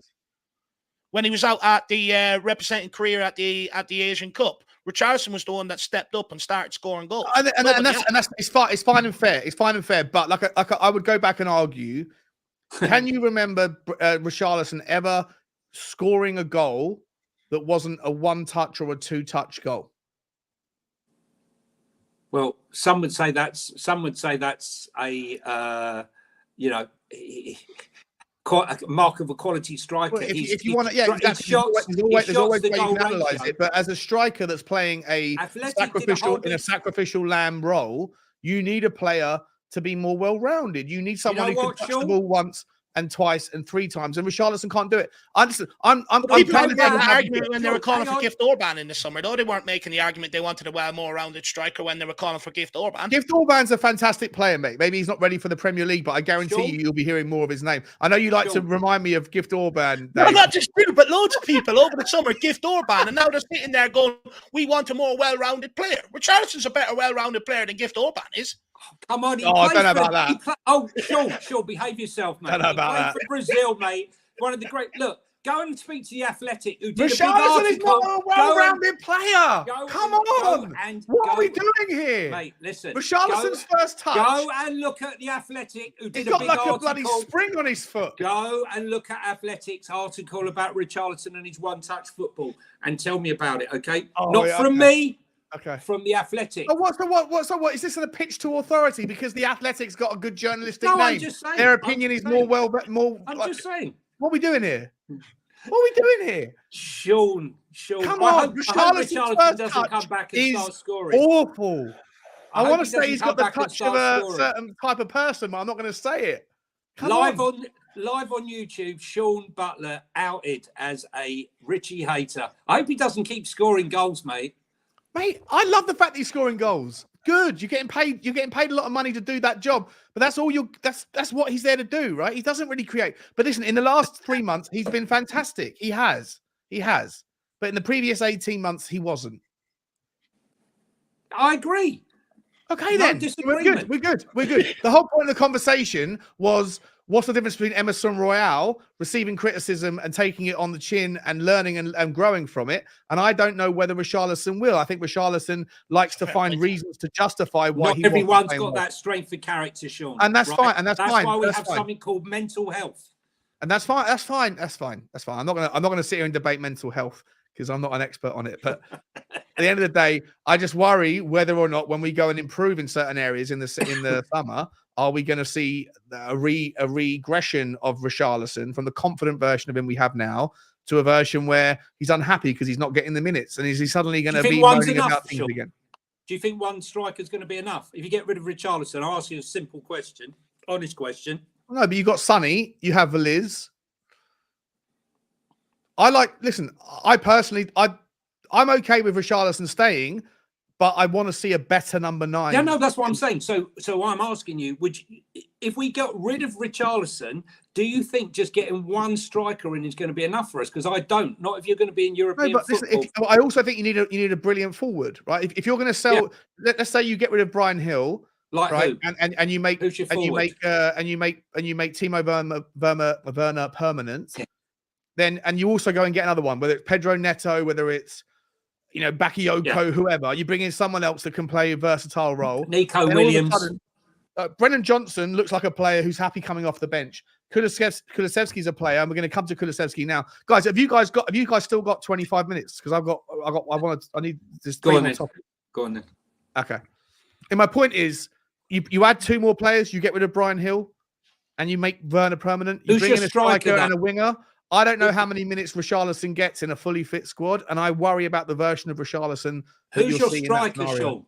Who's your striker? Who's the guy that's going to get you 25, 30 goals? The missing ingredient. Well, it could be anyone. It could be Ivan Toney. It could be Santiago Jimenez. For me personally, here's the guy I think, and I'm about to do a video on it. I think the most logical option for what Tottenham need in the summer is Alexander Isak. I think given the FFP situation at Newcastle, I think that guy is going. I think that guy, if we could get him and we could lean into him, I think Isak would be absolutely sensational in an Ange ball system. And I think it'd be brilliant. You could play him off the left, you can play him in the middle, you can play him as a striker. He's got the razzle-dazzle effect. I think he's got absolutely everything. And I think that Newcastle are a team that are going to have to sell to be able to get the right side of certain things under this version of FFP or the future version of FFP. And therefore, I sit there and think, if Tottenham can go and get an Isak and a Bakayoko, or an Isak and a Neto, whatever, and you let Hill go and you make Timo Werner permanent, I sit there and I worry about whether Richarlison's going to really be happy at Tottenham. And if you, I don't, and happy Richarlison is a valuable Richarlison. An unhappy Richarlison is not very, it's not good. That's why we need 2 strikers. That's what I'm saying. If you got to get rid. Isak, very difficult to see us actually coming and going. I don't think there's the amount of strikers out there that are banging in 25 goals that everyone who's sitting out there as Spurs fans, we just go and get another 25 goal striker. They ain't out there. And if they are out there, they come in here first. I do think, that comes down to good scouting. If you're not going to spend, your 80 million on a Tony, a Vlahovic, and Isak, someone like that, for me, it's about good scouting, bringing in someone that's maybe bagging between 10 and 15 goals somewhere else and hoping that when he comes into the ANGE system, he provide a lot more chances, get him in front of goal a lot more regularly, and he can up that tally. I think that's maybe... Look, to be honest with you, I've been crying out for a striker since the summer, but I think we're all going to be disappointed this summer. I think we'll keep Richarlison. I think some will obviously stay. And I think Veliz will come in and be kept around next season. He's getting experience in a top 5 league for Sevilla, whether he's the answer or not. But I think that's the route that Tottenham's going to go with it, personally. I don't think we will buy a striker this summer. I'll be shocked if we do. I'll be absolutely delighted. Lads, look, in the interest that we could talk about this all day long, it's been a wonderful show so far. It's back to the devil's advocate at its best, where we've been arguing the entire time. Absolutely love it. I'm going to have to slice and dice this up into segments to put it out there for people that haven't watched the whole thing. But I want to move into the Dejan Kulusevski thing. And this is the A long quote, so bear with me here.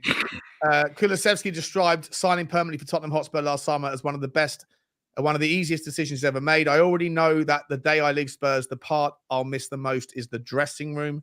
I think a lot of our family atmosphere is down to Ange. Ange is brave and he makes you brave. He doesn't say a lot, but when he speaks, you can listen for hours. You can tell that he's been through a lot and he often talks about what he learned from his father. He's different from any other coach I've had. Everybody talks about tactics and winning, and that's good. But with Ange, it means a little bit more because it's about you as a person. It's about you as a man and what you believe in. I don't care if we lose, says Ange, because everyone loses in life. If we lose, we're going to lose on our terms. Never go away from being you. That's how I want to live my life. Okay? We're going to face the best, but we're going to do it our way. We're going to play like we did all our lives. Let me be clear. We want to win. We are fighting so hard to give you the trophies you deserve. We train for you. We eat for you. We sleep for you. We know that this club changes lives. I've got a semi reading this out, by the way. Yeah, that's it's a huge deal to me when I see people wearing my shirt because that means we connect on some level. And I still find it incredible that I simply score a goal. I can simply score a goal and I send 60,000 people home happy. We are also a young team with many new players. We're not going to win every game. And actually, Ange never speaks about trophies. He says, yes, we'll get there. But first of all, we have to become us. We have to find ourselves. This is the thing. That Chelsea game back in November was so special. Maybe it's weird to talk about a game that we lost, especially when we just beat Villa away. But that Chelsea game said so much about what we are trying to do. When it was halftime and 1-1, Ange was very calm. Romero had been sent off, but he didn't tell us to sit back and defend. He just said, we know who we are. Then Destiny got a red and things got very difficult. I know that a lot of people thought we were crazy for playing a high line with 9 men. We were naive. We were Spursy. But you know what? I remember from that game, I remember the moments near the end when we almost made it 2-2. I remember Vicario saving shots with an energy that was bigger than the entire stadium. I remember that we kept attacking, and not because Ange told us to, but because when Destiny got sent off, he had no way of talking to all of us. No, we kept attacking because we felt it was the right thing to do. Ange was proud of that. We never stopped being us. But my favorite moment was after the game when we lost 4-1 and we went over to the fans. You didn't boo us. You didn't whistle us. You applauded us. You understood what it meant. Yes, we had lost the game, but we won in life. Something is missing in this club. We want to give them a trophy.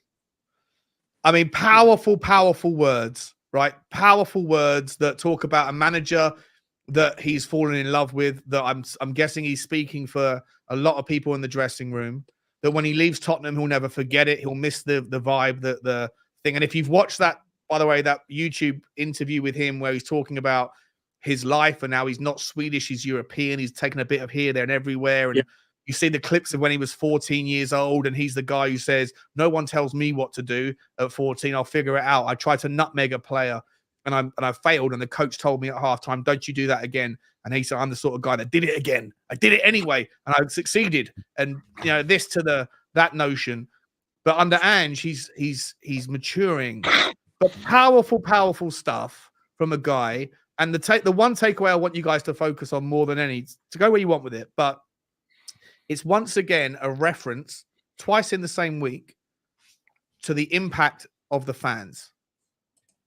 And how important it is and how they feel and jive with the energy. And that when Tottenham went about a certain thing that ultimately had a bad outcome, we lost the battle, but he says we won the war. Johnny.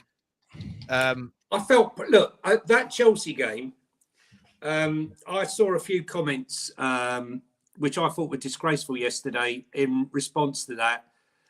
You're all losers, right? I was called a loser. Yeah, I saw that. I saw tweets as well. You know who we're talking about, right? Okay. And I disagreed because I thought we played with heart. Everything conspired to go against us in that game. We had 2 players sent off. We lost 3 players to injury, and we still were there. Don't forget, Chelsea scored those 2 goals late on, 2-1. And I think up until that game, we played the best football I'd seen in years for Spurs. And, the fact that fans would not have stayed behind under Conte and lost 4-1 and done that, right? I saw fans leaving when we played AC Milan, when we were 1-0 behind, right? And he brought on a defender when we're chasing the game. I saw more fans leaving then than that Chelsea game when we were 4-1 down. They stood there and they applauded, and I was proud of it. I didn't like the fact that he said Ange had no way of communicating when Destiny got sent off. Yes, you have. You call people over to the touchline, and you tell them what's going on. That's what coaches do. That's what Simeone does. That's what Klopp does. What Arteta does. So to say there's no way of Ange telling us was a bit ridiculous. And as for him doing what he wants to do you think Ange tells him to stop checking back on his other foot, and he goes, "I'm just going to keep doing"? Maybe. But what people tell me to do because I'm my own man. Look, it was a heartwarming. It was a great. You're kind of poo-pooing it a little bit here, Johnny. I love that. No. I'm balancing it out. I'm going to balance it out. I said it was heartwarming, right? It is heartwarming. I hear what you're saying. I do hear what you're saying. Right, yeah, it's not always. It's a bit of jest, right? It's a little bit of jest. I know. Okay, I know. But honestly, I thought it was an honest conversation that he's told us. And when you look at some of the conversations that are coming out the club now, it's coming across. There's so much more camaraderie than we've had at this club for a very long time. I mean, think about how it all went tits up under Poch. We didn't have camaraderie under Nuno. We didn't have camaraderie under Mourinho, and we certainly didn't have camaraderie under Conte. So I think the voices coming out and the comments and the stories that are coming out of the club now are very encouraging. But bear in mind, fans, how you react and how you are does have an effect on players, right? So I will go back to the fact of he's taken encouragement from the way he's taken strength from the way the fans reacted to that Chelsea game. Emerson has taken strength from adversity to how he was treated, and some players struggle with it when they have that abuse. Sanchez struggled with it. Obviously, Richarlison struggled with it, but we have to be more mindful of the things that we say, and maybe the things that I say, when we're making a critique about players, and especially you, Sean. Right? Especially you, Sean. Some of the listen, maybe so. This is one of the points I was gonna bring up. Like I mentioned earlier, I don't think that I don't give my channel credit of having influence because it's Johnny. No, I know, but ultimately, I guess there is a stance to it, right? Not the channel specifically, but the fans' volume of they feed off of us one way, or some of them do, some of them don't, right? Look at the Ange business, but the Ange crap, the stadium stuff, But they have to take the good with the bad, though. Like if you're going to accept the good, you have to accept the bad that comes your way. It's not all a one-way street. Look, I had people blaming me for Dyer and Winks performing badly. Oh, Dave, what you're saying on your YouTube channel about them is the reason why they're not performing at the weekend. I'm like, okay, well, if they're listening to what I have to say and they're worried about my opinion, then we've got a problem. Their mentality is not good enough to be at this football club, and that's why we don't win things. That's why we barely win games of football. So, look, for me, you got to have a strong mentality. If you want to reach the top, you want to win trophies, you're going to have to go through adversity, and you have to have a strong mentality. But look, on to Kulu.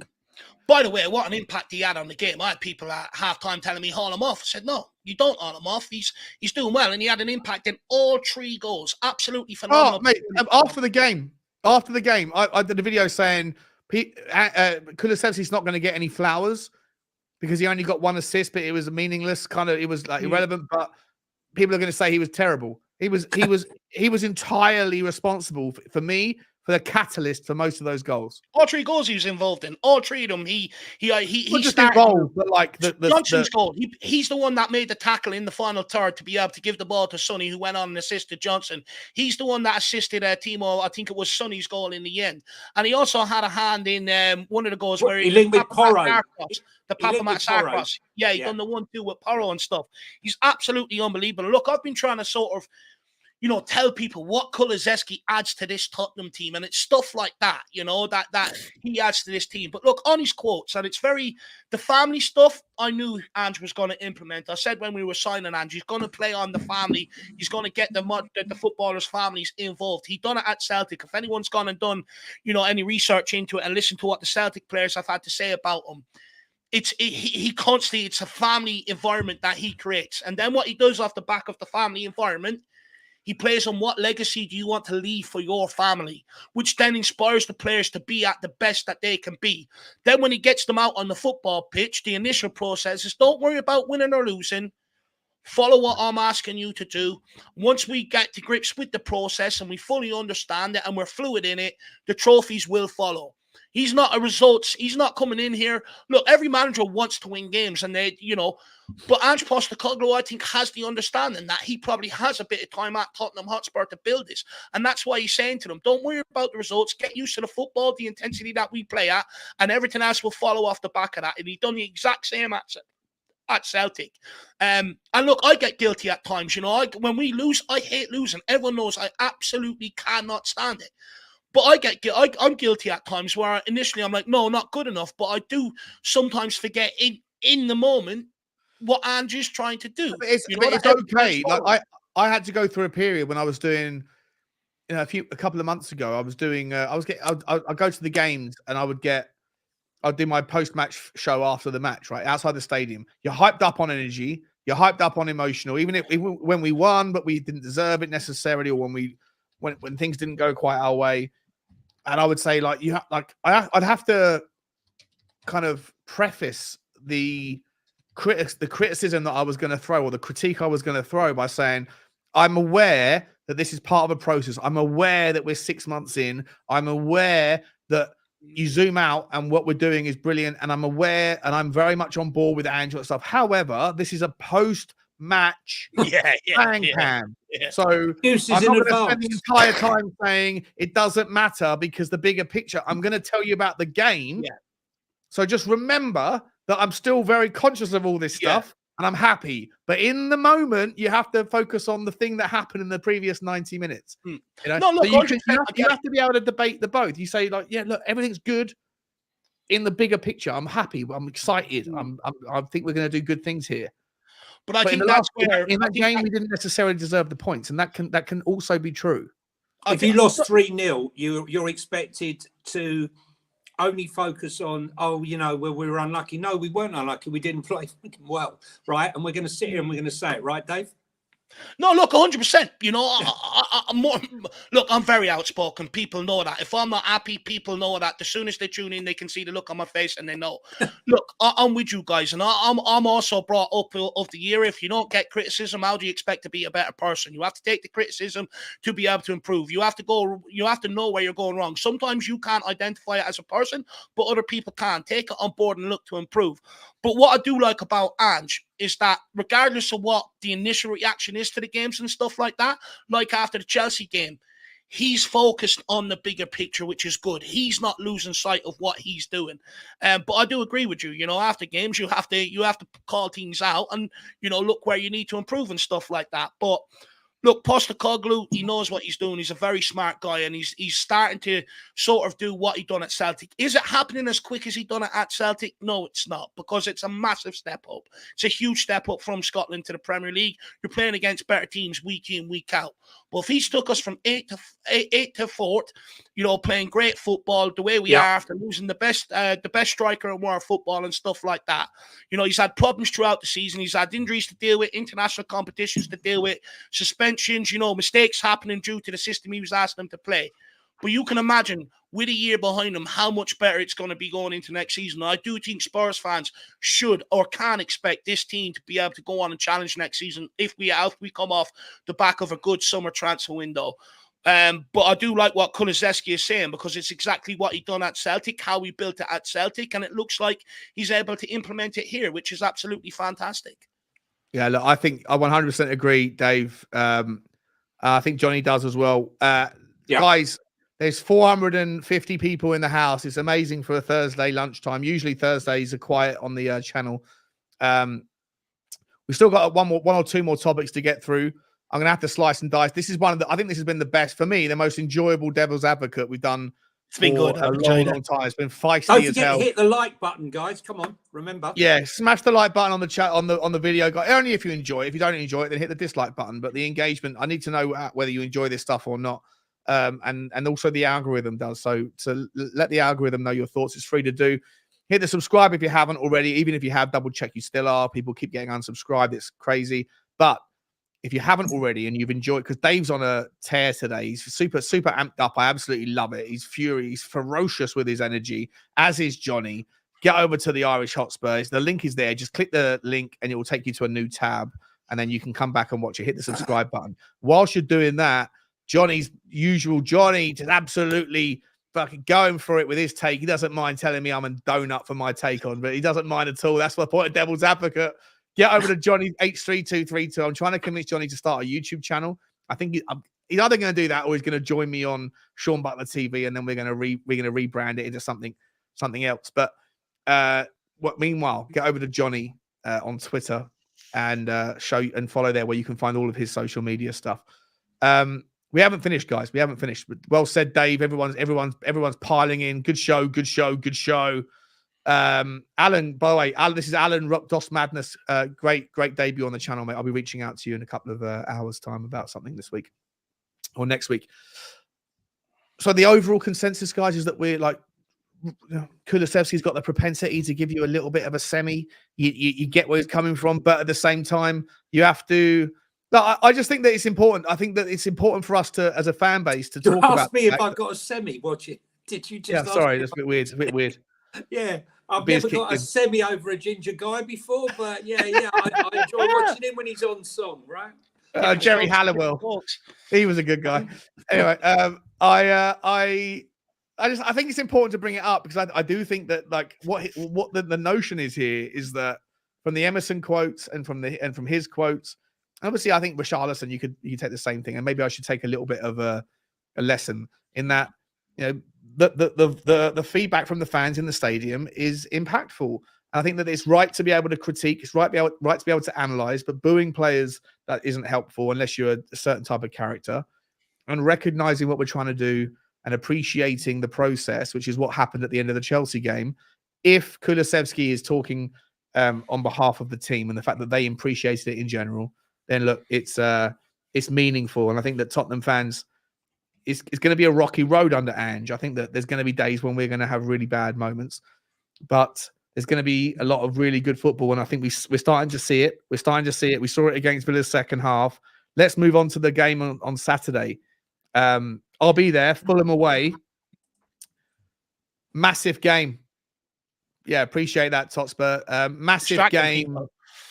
Again, yeah.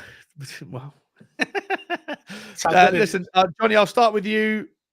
Fulham away, an interesting game. Fulham are a team that, have picked up that. I said this on Dave. I've sent a video over to Dave's channel earlier. They're a team that have recently beaten Arsenal. I think they've beaten Aston Villa.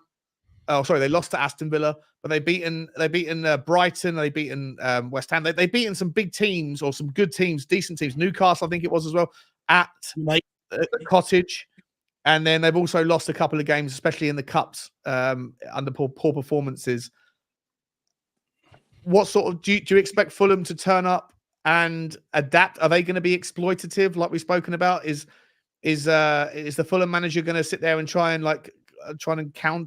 figure out a way to counter us, or are they just going to play their football? What are you expecting? Listen. There's a lot of players that I like in Fulham's team. I'm a big fan of Tosin. I would have gone out and bought Tosin for our club. I don't think he's interested in playing second fiddle to anyone who wants to play first team football. I think he's a really good player, really good squad player. I love Paulinho. For me, he's probably the last 2 years has been the best defensive midfielder out there. Interesting, they bought Brozier.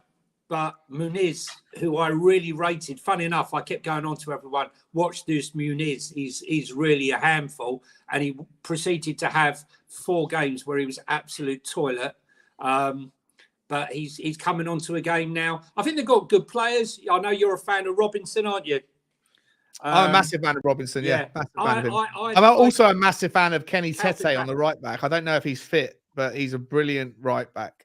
Yeah, I mean, listen, I really like Calvin Bassey when he was at Rangers. Really strong player. Listen, it won't be an easy game. Pereira is a danger. Wilson's playing well at the moment. You know, you could go through. They have players that can cause us trouble. They're a better team than Palace as an all-round squad. They're better tactically than Palace.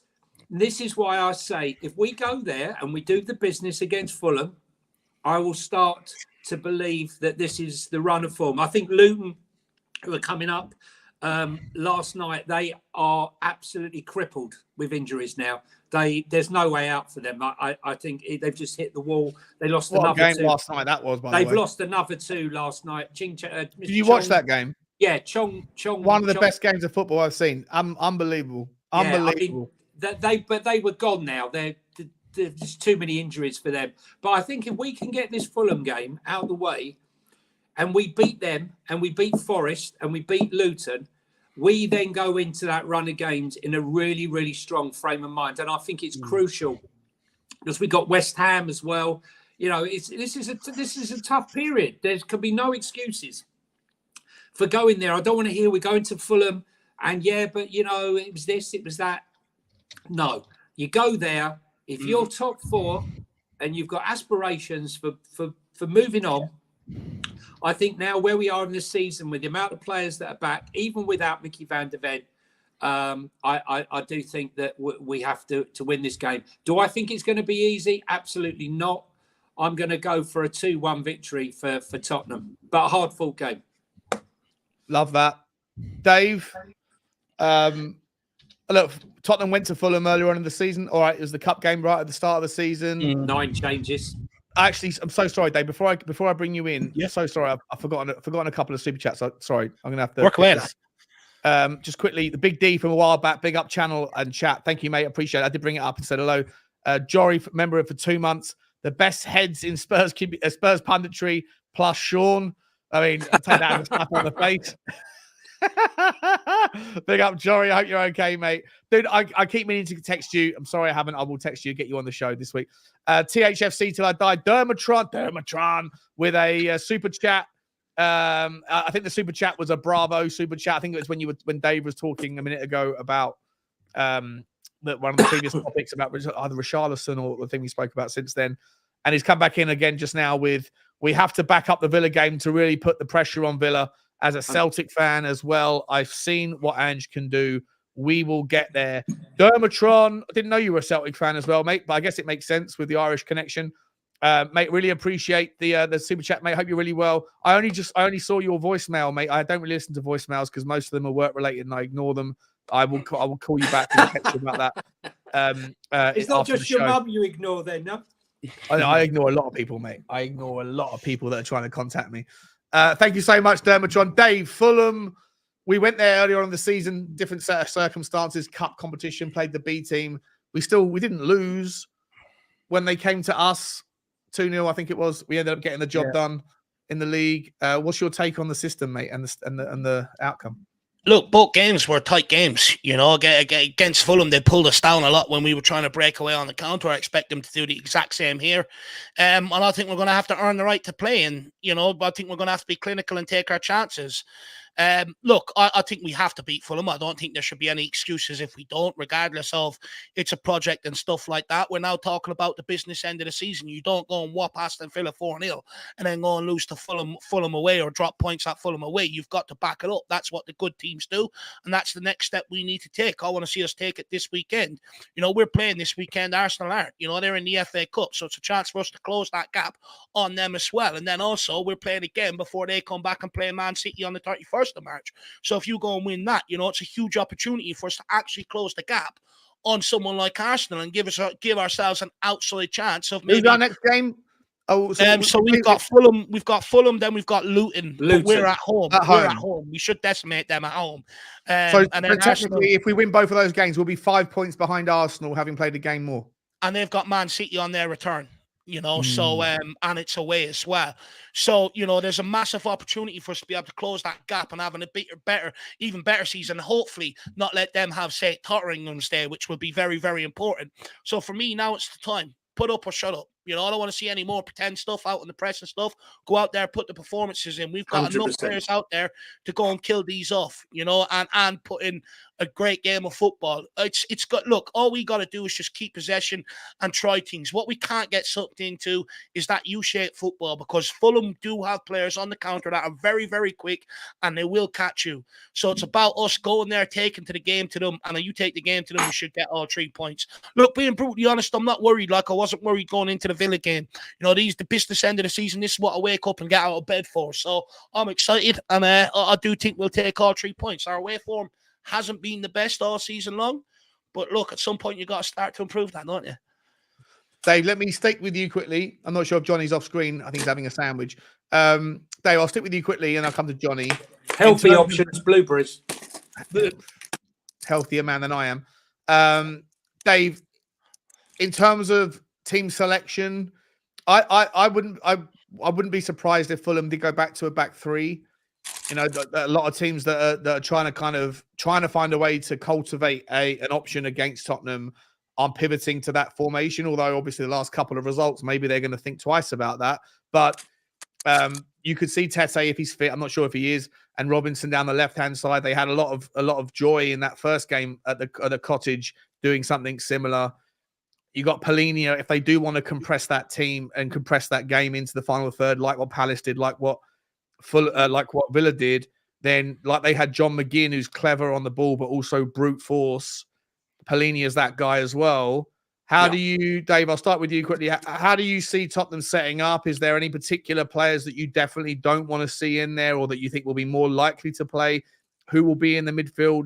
The midfield, the kind of the two of the three. Is it going to be Basuma, Bentancur, or Sarr?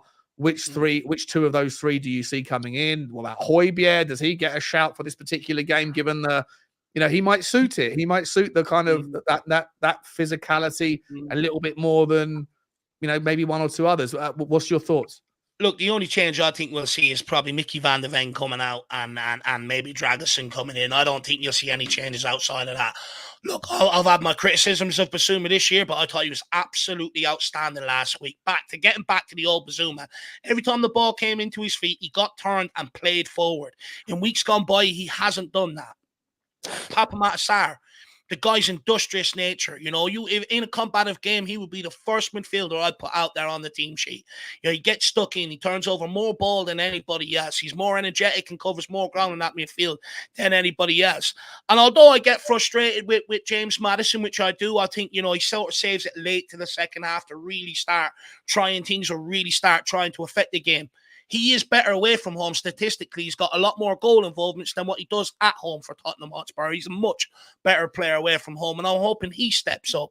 I think Brendan Johnson, like Maddison would be absolutely key to breaking them down. You're going to play Son up front.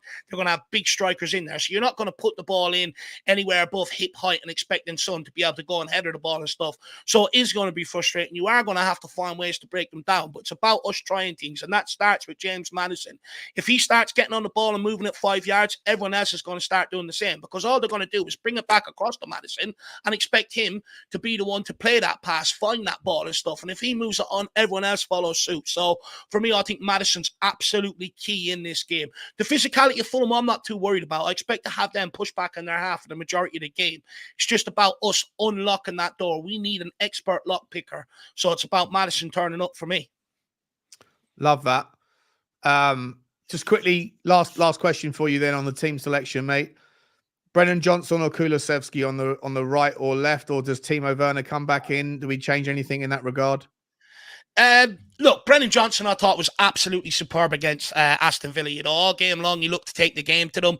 And that's, what I've been criticising the guy about, that I want to see that guy. I want to see a guy that's brave, positive on the ball. I think he has to retain his place. Look, Werner came off the bench and sign of a confident guy, right? Took his goal first time without taking a touch and stuff like that.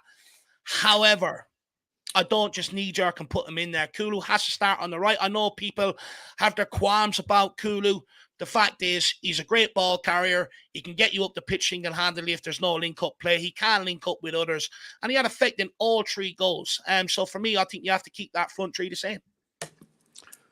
Johnny, Tottenham have won each of their last 7 Premier League away games versus Fulham. Do you expect anything different? No, I listen. For me, this is Maddison time now, right? I need him to step up. And if you're going to be the player that you tell everybody you are, and everyone says that you are, well, these next 10 games are going to prove if you've got the real stuff, that you should even be on that plane to Germany in the summer for the Euros, right? Yeah. If you drag us there and you enforce your game on us and help us get to where we should get in the top 4, then you're going to the Euros. But if you go missing again, and he's not played well since he's come back. I don't want to hear people tell me he's played well. He's struggling to find his rhythm. I heard Roy Keane talk about on the weekend there how it's much harder for midfielders to find their rhythm quickly. But speaking to Leicester fans at the end of the season when we were linked with him, they say, it's not just his injuries. It's the fact that when he gets injured, he takes forever to come back to form. I think this will be his 6th game back. If he can influence us and he can stay fit, it's going to determine whether or not, we do the business. I wouldn't change anything, Dave. The interesting thing is I actually thought Timo Werner had his best game against Palace. Yeah, and I never expected him. I expected him to retain his place. And then I saw Brennan in this place. So, listen, it is what it is. If Ange thinks that one's doing better than the other, great. Basuma, it's going to be an interesting battle in the middle of the park there. I don't think Kearney's going to play. Well, he might do, but, he's quite injury prone. But for me, it's probably going to be Pereira and Paulinho in the middle of the park there. I think we're going to be battling. So for me, you change nothing. Do a little bit worried about Sarr, with his back injury. I've got to say, though, interesting, at the beginning of the season, it was Basuma looking after baby Sarr, his big brother looking up to him. And for me, it's turned into Sarr carrying Basuma at times on his back. Role reversal. I think Sarr missing will be a real problem for us.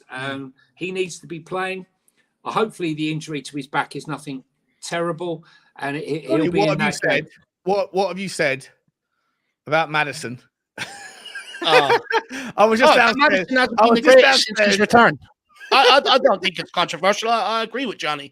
If anyone I didn't hear what I went downstairs to have a wee. I said he hasn't been great since he's come back. He hasn't recaptured his form before he left. Yeah, I agree. I agree. I actually agree with that 100%. Although I saw Gary Lineker saying Maddison just absolutely controlled the game against Palace and against Aston Villa, and I was like, this is where you people. I think there's biasy in that. Did you hear what Roy Keane said, though, Sean?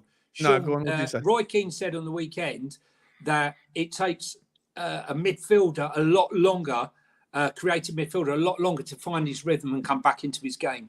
And Maddison's done this consistently in his career. After he's been injured, he doesn't come straight back into the team and start pinging the balls left, right, and centre around. We're not saying he's a bad player, whoever said that. We're just saying I think Maddison's a phenomenal player. Form. Yeah, a lot of people listen to ex pros who don't watch the game to the same degree of kind of microscopic level. As fans do, right? And so they'll go, well, because Gary Lineker said it, therefore his opinion is right, and anyone who watches the game better and has a different opinion is wrong. It is what it is. Listen, guys. So what's your prediction for the Fulham game? I'm going to go 3-1. 2-1 for me. 2-1 for you, Johnny. Yeah. 3-0. Another clean sheet in the back. Love that. Listen, last question for you before we round off. In the next sort of 3 minutes, are Tottenham? What's the kind of? We're ahead of schedule. We're ahead of schedule. No, but this season, Is there any chance that Tottenham can finish above fourth? Yep. Would you not be happy with fourth? Come on. No, of course I would. I'd be happy. Yeah. I at this stage, I want fourth. I expect fourth. But even if Tottenham finish in the Europa League, I would still sit back and say good season, whatever happens. And I think there's an argument to say that Tottenham might be better placed for a Europa League campaign next year than a Champions League. But I'm not going to dwell on that. But I'm looking up, right? Is there any chance that Tottenham can find themselves in a different conversation? 10 games on the bounce, 30 points.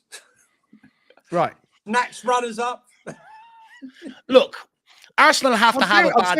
I know it's jest. I know it's jest. It will be clipped and like these guys are deluded. But like to Dave's point, we could find ourselves 5 points behind Arsenal, with Arsenal still to come to our ground after the week after the international game. They've got City to play on their return from the international break. Then they've got Brighton away. They've also got Wolves away, which isn't easy. They've got Aston Villa. They've to come to our ground, and they also have Man United to play. And I might be correct in saying I think they might still have Liverpool to play. Chelsea as well. So, I mean, their running isn't exactly the easiest. I get they're on form and stuff like that, and they're scoring goals, but at some point that's going to dry up. They bottled it. The nerves got to the best of them towards the end of last season. I think the same's going to happen this season. I think there's every chance we can catch them. Go back to the season when they finished above us in what was deemed a two-horse race. They finished above us out of nowhere because we fell off towards the end of the season when we were chasing down Leicester. The same could very well happen here. I'm not writing that off yet. I keep praying for injury. If we can go on and have a strong end to the season and put games together like we did at the start of the season, I mean, it's the right time to come into form, isn't it? I keep praying for injuries, Sean, but they just don't seem to be getting any. I mean, I've never known. I don't know what they're feeding them. I don't know whether they're having. Are we beating Arsenal? Are you beating Arsenal at the Tottenham Hotspur Stadium? Yes. Let's wait till we get a little bit nearer the game. No, come on, Johnny. Right now, right this moment. If we were playing them on Sunday, I think we'd struggle tomorrow if it was on the weekend. Yeah, I think right now, as the next 2 or 3 weeks, games playing together, the full squad back, Maddison back on form. I think we could Basuma back, and Timo on the dance floor, and your favourite back, fighting fit from his mental issues. Yeah, anything's possible. I think we beat them. I think City beat them. And I think if Tottenham can find a way, Tottenham just have to smash Fulham before the break. If you beat Fulham convincingly before the break, you know what? It's not over till it's over, is it, Dave? No. Never over till actually, I can't say that expression. That might get me cancelled nowadays. But, I think anyone knows the expression I was going to say there. But the rotund lady sings. It's not over till the healthy size 16 sings. No, look, people said probably thought last week I was delusional, but when you look at it, maybe I'm not so delusional after all. I'll be happy with fourth. I'll be happy with third. I'll be delighted with it. I'm just delighted with any European football. This midweek malarkey has been absolutely boring. 100%. I can't wait for it. Guys, listen, I think this one, I'm going to have to clip this up into like 3 or 4 different segments because there was a lot of passionate stuff here. Wonderful to get the trio back. Dave, to anyone who doesn't know Dave's channel, I'm sure you do. You can find it over at the Irish Hotspur. What is coming up on the Irish Hotspur, mate? And thank you very much for coming back. I know you've been feeling sick this week. Yeah, be brutally honest, I actually don't know what's coming up, lad. I haven't even turned on my computer or had a look at anything. I just haven't been well the last couple of days. But look, I know tomorrow, your game day content, your channel predictions will be out in the morning. Your predicted lineup will be out in the evening. And the fan show that was supposed to happen on Monday will be happening at 6 o'clock tomorrow. So check that out. Then we've got the pre-match show and the watch-along on Saturday. And then Twitter Reacts coming out after that. If you do enjoy my contributions, get over and smash the subscribe button. But make sure if you're new here, you smash the subscribe. Don't you dare leave without smashing that like button. But also get over and help Johnny out. He was took it off Twitter, and we want to get his account back to where it was. So get over there and smash it on Johnny's. And thanks for listening to me. I've really enjoyed today's. Who knew that after a 4-0 win and our best performance of the season, there'd be so many different things to disagree on? Absolutely sensational. Yeah, I loved it, mate. Dave, I really appreciate it, mate. Johnny, listen, everyone can find Johnny on Twitter, but via his profile, you'll find his links to his Instagram and stuff. Johnny, what's coming up, mate? Listen, I love ANGE. Okay, I love ANGE. I'm gonna have to get. I'll say it one more time. I've got to be honest with you. I refuse to go to the club shop and buy that cringe ANGE T-shirt on sale for only 30 quid. It looks like it was done down Wembley Market for a £5. But no, listen. Whatever I may say, I'm not ANGE out. It's just a critique about observations and how I think things could maybe do better. I like my managers to interact on the sideline. Anyway, you can find me on Twitter, Johnny H3232 down there. And if you go on there, I'm trying to build up my Instagram account again. It's a long, hard slog from 9,500 back down to 100 now because I had to start again. So if you get a chance, if you're on Instagram, give me a follow there because I post the videos that I can't really post sometimes on Twitter. And you'll find me here with Devil's Advocate. And the day after the games, ANGE Management, Tottenham on tour. And thanks as always for having me on, Sean. And always good to be with you and Dave on the best show of the week. It's kind of my only show of the week, really. But it's absolutely my favourite one. I prefer this. Bugsy's like been sidelined. I think, oh, you again, not Johnny and Dave. All right, fair enough. You know, we should do a walk. We should join you for a walk. Yeah, exactly. Yeah, right out. North London Derby preview. I'll be over there for that, so we can all have a walk down the canal and talk Tottenham. Down the canal. Sounds sensational. All right, guys, we'll leave it there. Massive thank you to everyone that's joined us on Thursday lunchtime. Massive shout out to the people in the super chats, in a coma, Sonilla for the offer for the ticket. I do appreciate you very much, my man. Moondog, Black Wolf, the Big D's, Jory, Tottenham, Dermatron, twice over. I love you all. We're going to leave you there. Go and enjoy the rest of your Thursday, and we'll see you on the next one. And as always, guys, come on. You Spurs. You Spurs.